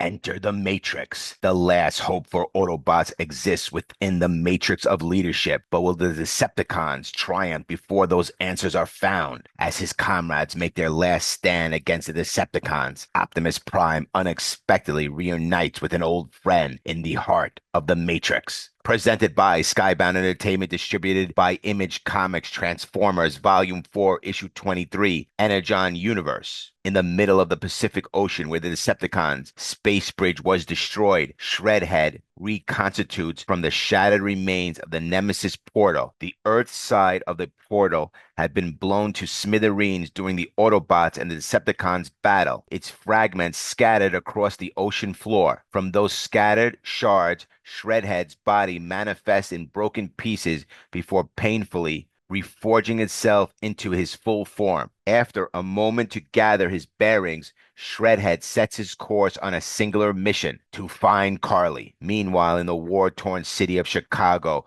Trailbreaker, Wheeljack, and RC are struggling to fend off Starscream's relentless assault while guiding citizens from the city's north side to safety. Once the civilians are evacuated, RC warns, Megatron's coming for Optimus. We've got to put some distance between us and these people. Silverbolt scans the battlefield and points out, I think I see the perfect place. RC, however, is clearly battered from the conflict. Her entire right arm from the shoulder down to her hand has been reduced to little more than skeletal components. A brutal injury likely sustained earlier in the battle as the Autobots fought desperately to protect Chicago's citizens from the Decepticons' onslaught. We must fall back and make our final stand. At Silverbolt's suggestion, Wheeljack leads the Autobots to relocate toward the Alder Planetarium, hoping its structure can provide at least a temporary stronghold. From a distance, Megatron watches, his optics narrow as he berates Starscream. A week of shadowing them, hunting quietly, and in one reckless moment, you destroyed it all. Our plan for a precise strike is gone. Soundwave, however, loyal, confirms coldly. My lord, the human military defending the city has been completely defeated. Shall we continue eliminating innocent humans? It will erode Autobot morale. Megatron smirks, his voice cutting with cruelty. They already know their cause is hopeless. Now it's time for Optimus' most necessary lesson. All forces move in. This moment also reveals just how long the war in Chicago has dragged on. The Decepticon had been quietly shattering the Autobots for a week, and all the toll shows. Once largely intact, the Autobots now fight in battered and broken states after endless waves of Decepticon attacks. Within the matrix of leadership, Optimus Prime wanders the hall of primes, searching desperately for wisdom. Optimus speaks aloud to the statues and monuments around him. All these monuments, primes long gone, stories of your wisdom passed down for generations. Will the wisdom of your spirits guide me? How is this possible? How is the matrix itself plagued? But instead of answers, he finds corruption. Dark purple tendrils spread across the sacred hall, slithering toward them. They lash onto Optimus, crawling over his body, seeping into his very being. The infection forces his visions to reemerge, dragging him deeper into the corruption of the Matrix. And once again, Optimus Prime is plagued by the corrupted visions, the same ones that have haunted him throughout this series. Once more, the vision of Spike as a baby emerges, twisting and tormenting him inside the Matrix.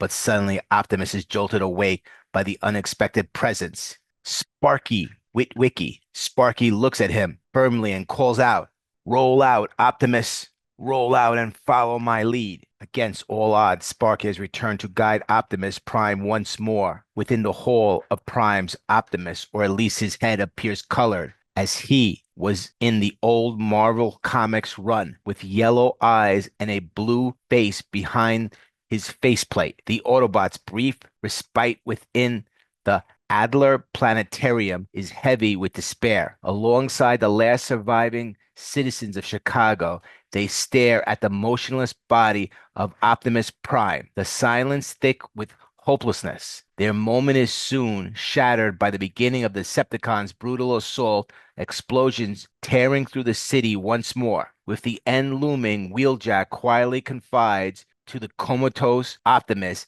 that he tried building him a new arm. But even if Optimus were to awaken, Wheeljack fears it may not even work. The situation is grim, the odds stacked against the Autobots. Chicago looks doomed. Dr. Leo, interrupts, allowing the many refugees gathering within the planetarium to pay their respects to their fallen hero. One by one, survivors from places like Seattle and Tacoma step forward, each sharing their words, their griefs, and their gratitude. The refugees recall the Decepticons' attacks on Tacoma and Seattle, which begin in issues 15 and 17, respectively. The Tacoma survivors' words of remembrance are particularly notable as they consider the Autobots unwelcome visitors when they arrive to help them. Carly suddenly arrives with Ultra Magnus at her side. Carly exclaims, "You rescued me." The Autobots are relieved to see Carly safe, but even more so they're overjoyed to have Ultra Magnus back, ready to stand and fight in the Autobots' war. From afar, Megatron snarls and gives the orders. Decepticons, finish them. The assault intensifies, explosions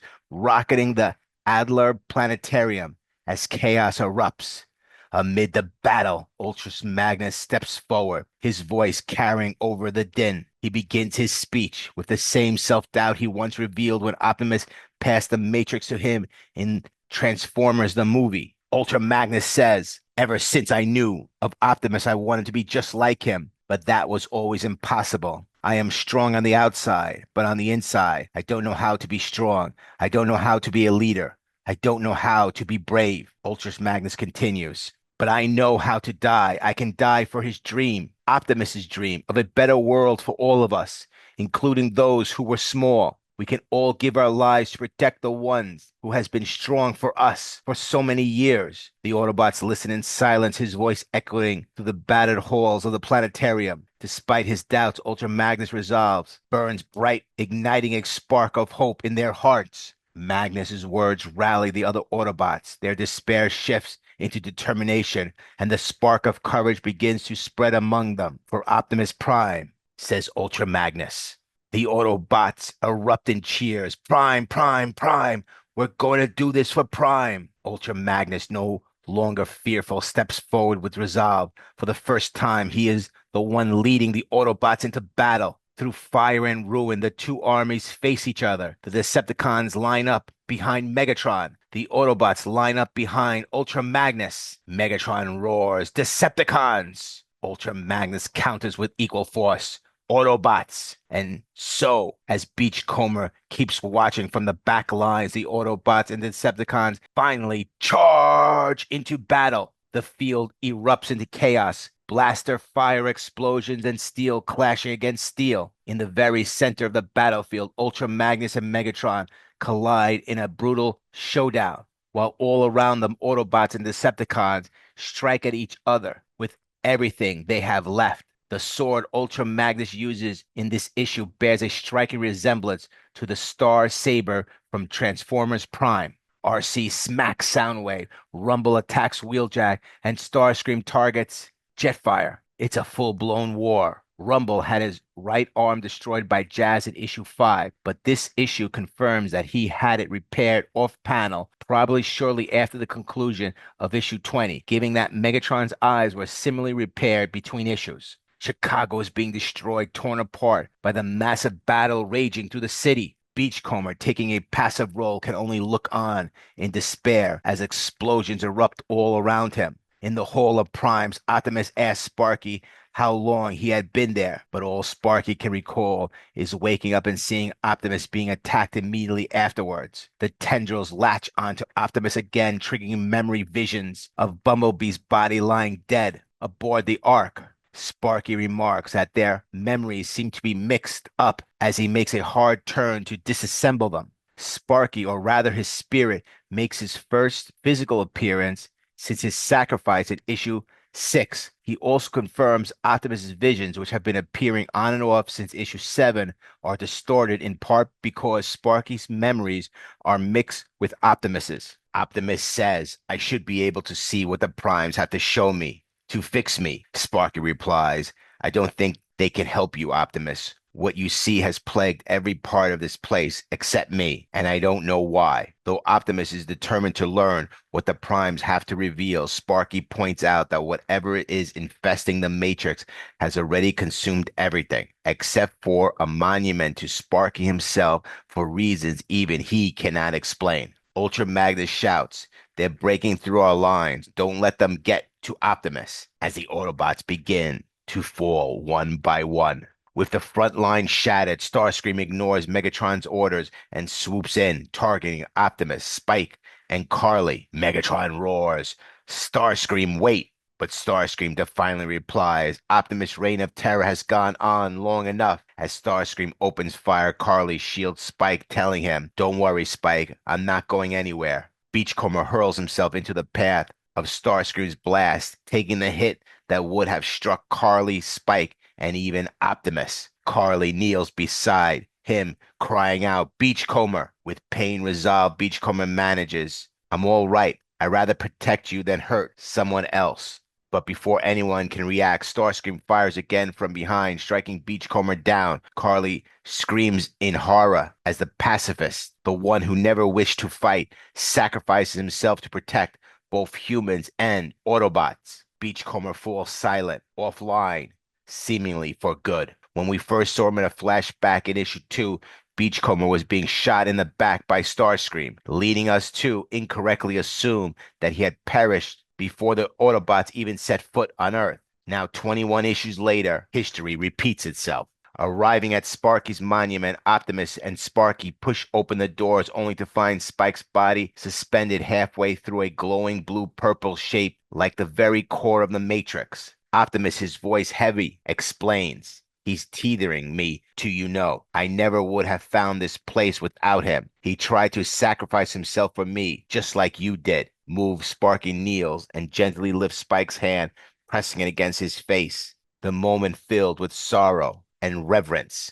Optimus recalls the surrogate sons he let down, Bumblebee, whom he mournfully calls "my beautiful boy." He is then reunited with memories of his other fallen friends, Jetfire and Ratchet. It's a tragic sight as Optimus sees his comrades, his fellow Autobots, alive only in memory. Bumblebee's deactivated body was shot to death by Starscream in issue 1. Jetfire went offline the same issue and was only able to be brought back by being locked into his alt mode in issue 8, but he hasn't been seen since he was retrieved by Silverbolt in issue 20. And considering that he was aboard the Ark when it was teleported away by Thundercracker and Skywarp in issue 21, his current fate remains up in the air. Ratchet died taking a shot meant for Cliffjumper in issue 10.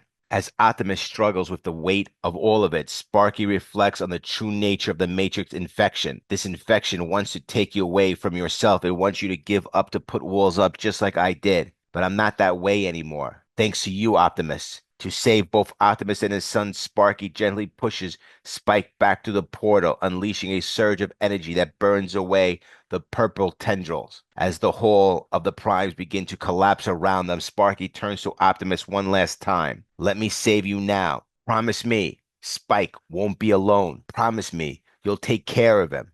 Optimus clasps his friend's hand. "With every fiber of my being, Sparky, I promise." Back in the waking world, Starscream looms over Carly, Optimus, and Spike. He raises his weapons. "Human, I know you." Carly, trembling but defiant, answers, "Is there any part of you that isn't evil?" Starscream sneers, pressing the blaster closer to her face. "Nope, I'm bad to the bone." Just as Starscream is about to kill Carly and the comatose Optimus Prime, Megatron storms onto the scene and tears him away, unleashing a brutal assault. Starscream is beaten senseless as Megatron rains down savage blows, pounding him into the ground without mercy. "Incompetent fool," Megatron roars. "I told you to wait. I have deeper plans than your one-note violence. Vaporizing them gains us nothing. These humans, however," he glares down at Carly and the others, his voice dropping into cold snarl, "they can be disposed of." The humans freeze in terror as Megatron looms above them. Death feels imminent. But Optimus Prime rises at last, his voice thunderous. "Megatron, these people, this planet, they are under my protection." He pulls Spike and Carly close, shielding them as he steps forward, ready for battle. Starscream, battered but defiant, stumbles to his feet. "Megatron, stand clear. We shall ruin him together." But Megatron shoves him aside and charges his fusion cannon, his optics blazing with fury. "No, Starscream. This is between me and him." Megatron surprisingly drops his fusion cannon and faces Optimus Prime for a fist fight. Optimus carefully places Carly and Spike on a nearby pile of rubble for safety. As the two prepare to clash, Optimus declares, "One shall stand, one shall fall." The slugfest begins, marking the ultimate showdown as Optimus Prime and Megatron engage in a fierce, unstoppable battle. Next, presented by Skybound Entertainment, distributed by Image Comics, Transformers Volume 4, Issue 24, Energon Universe. Optimus Prime versus Megatron. This is it, and the new era of Transformers begins with the most shocking ending to any comic book this year.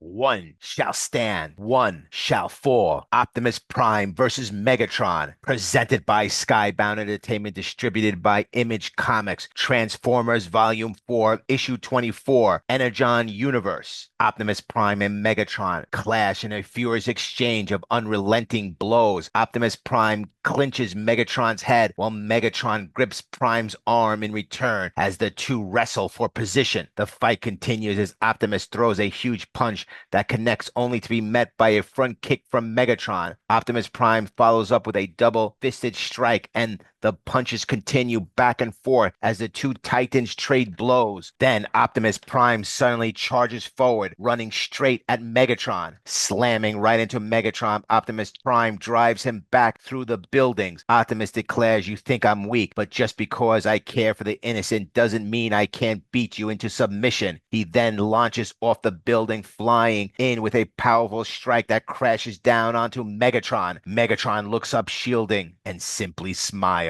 Optimus reaffirms that while he will always protect the innocent, that won't stop him from delivering the beating Megatron deserves. However, Megatron quickly turns the tables on him, targeting the nearby civilians. He taunts Prime, telling him that he's never been able to make the hard choices necessary to save Cybertron. Megatron sneers, "It doesn't matter how skilled you are in the art of combat, Prime, not when your love for those weaklings holds you back." Optimus Prime shouts, "Megatron, no!" Megatron wails on Prime, relentlessly beating him down until he's nearly unconscious. As the blows rain down, Megatron growls, "We finish this here." He strikes Optimus Prime again and again, taunting him. "What's the matter, Prime? Fight me." Megatron continues, his ruthless assault, sneering, "No, you can't make the hard choices. You can't lead the way. You'll never save Cybertron like this." Starscream congratulates the Decepticon leader on his victory, declaring, "My lord, you are victorious," but Megatron is not finished. He transforms into his gun mode and orders Starscream to drop Optimus onto a set of antennas atop of a skyscraper, impaling Prime and pinning him in place as Megatron prepares to deliver his final lesson. Optimus Prime is driven through the antenna, the screeching metal echoing as mist hangs around him like a martyr upon the Sears Tower in Chicago. Flames burn across the city, painting an iconic scene of Optimus Prime hanging motionless. Megatron declares, "This will keep you still for your final lesson." Soundwave then approaches and says, "My lord, our Decepticon warriors fought valiantly. We are victorious." Soundwave continues, saying that both sides have sustained heavy losses. Devastator and Bruticus,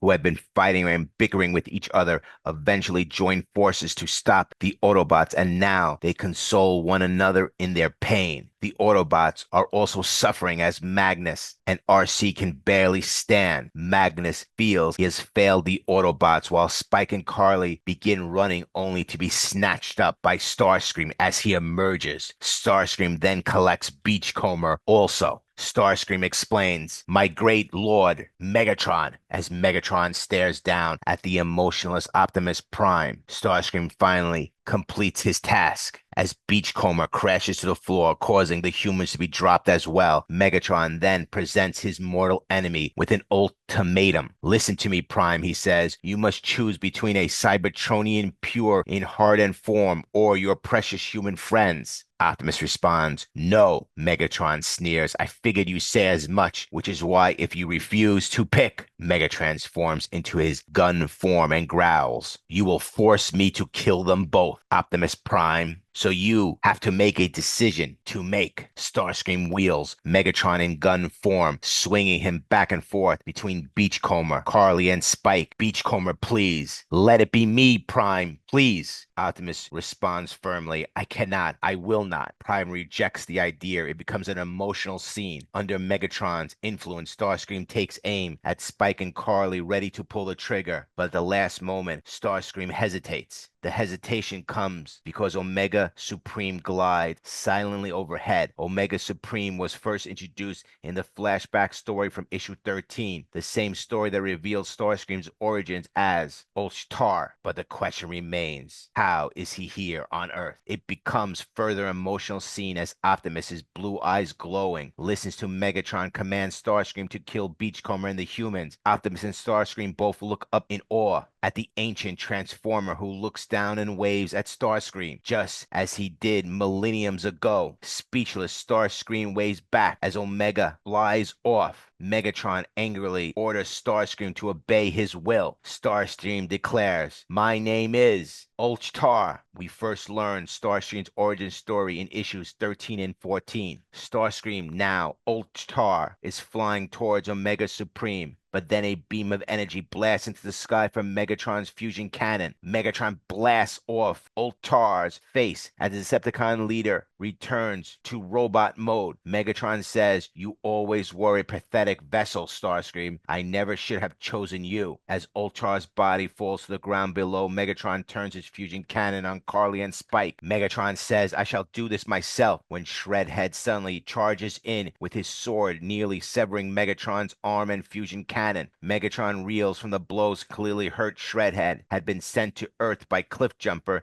in issue 22 to protect Carly. Shredhead tells Carly, who is noticeably shocked to see her van revealed as a Transformer, that Cliffjumper says hello. Soundwave leaps towards Shredhead but misses. The Shredhead quickly counters, pressing his sword to Soundwave's head and shoving him off the Sears Tower to the ground below. Optimus Prime asks, who are you? Shredhead replies, a new friend sent by an old friend, as he slices through the antenna, pinning Optimus in place. With the antenna still lodged through his stomach, Optimus Prime pulls it out as Megatron begs. Optimus, stop. Optimus answers, you who are without mercy now plead for it. Optimus then rips a Sears Tower spike out of his left side, mirroring his climactic battle with Megatron in the Transformers the movie. Optimus Prime continues saying, I thought you were made of sterner stuff. The Autobot leader has lost all patience with his enemy, using the antenna to knock Megatron off the skyscraper. Following up on the previous issue's ending with a Transformers movie quote, Optimus delivers his iconic line, I thought you were made of sterner stuff, to a pleading Megatron. Megatron flies through the air, his body caught by Devastator. Megatron shouts, Decepticons, retreat, as Bruticus calls out, Devastator, wait for me. The Decepticons pull back. It remains vague whether Starscream used Megatron to shoot himself or if Megatron willingly fired on Starscream. Is Starscream still alive, even with half his head blown away? His one eye now glows blue, and the truth is left uncertain. We then cut to Sparky Witwicky as a nurse says, Sparky Witwicky, all went fine. Meet your new baby boy. Sparky gently holds his son, Spike, for the first time. The flashback of Sparky holding baby Spike has been glimpsed before in the visions Optimus experienced after Sparky entered the Matrix. Still reeling from the battle, Optimus holds Spike in his hands. Revel, the boy is safe. As Optimus, Spike, Carly, and Beachcomber collect themselves in the aftermath, Optimus Prime says, thank the Primes, come here, my friend. Speaking to Beachcomber, he adds comfortably. Beachcomber, wary and guilt-ridden, replies,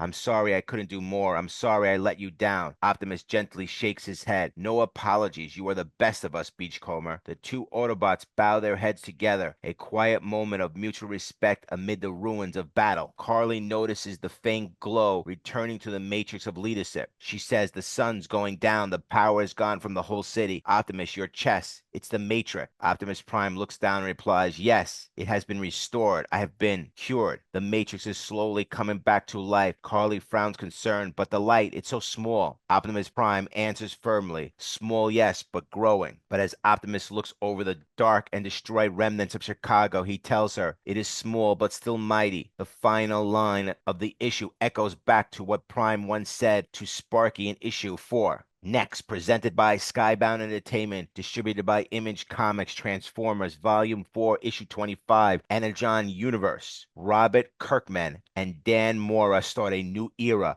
with an oversized anniversary issue. The Energon Universe will never be the same as the Autobots and Decepticons kick off the most surprising new chapter in their war on Earth. Optimus Prime and the remaining Autobots must join forces with the unlikely allies in order to protect their adopted planet. But Prime's next challenge lies closer to home than he ever imagined. And what is the fate of the Decepticon? The creative team of Robert Kirkman, Invincible, Walking Dead, and Dan Mora, Justice League Unlimited, and Superman kick off the new direction of the Transformers that will be more than meets the eye.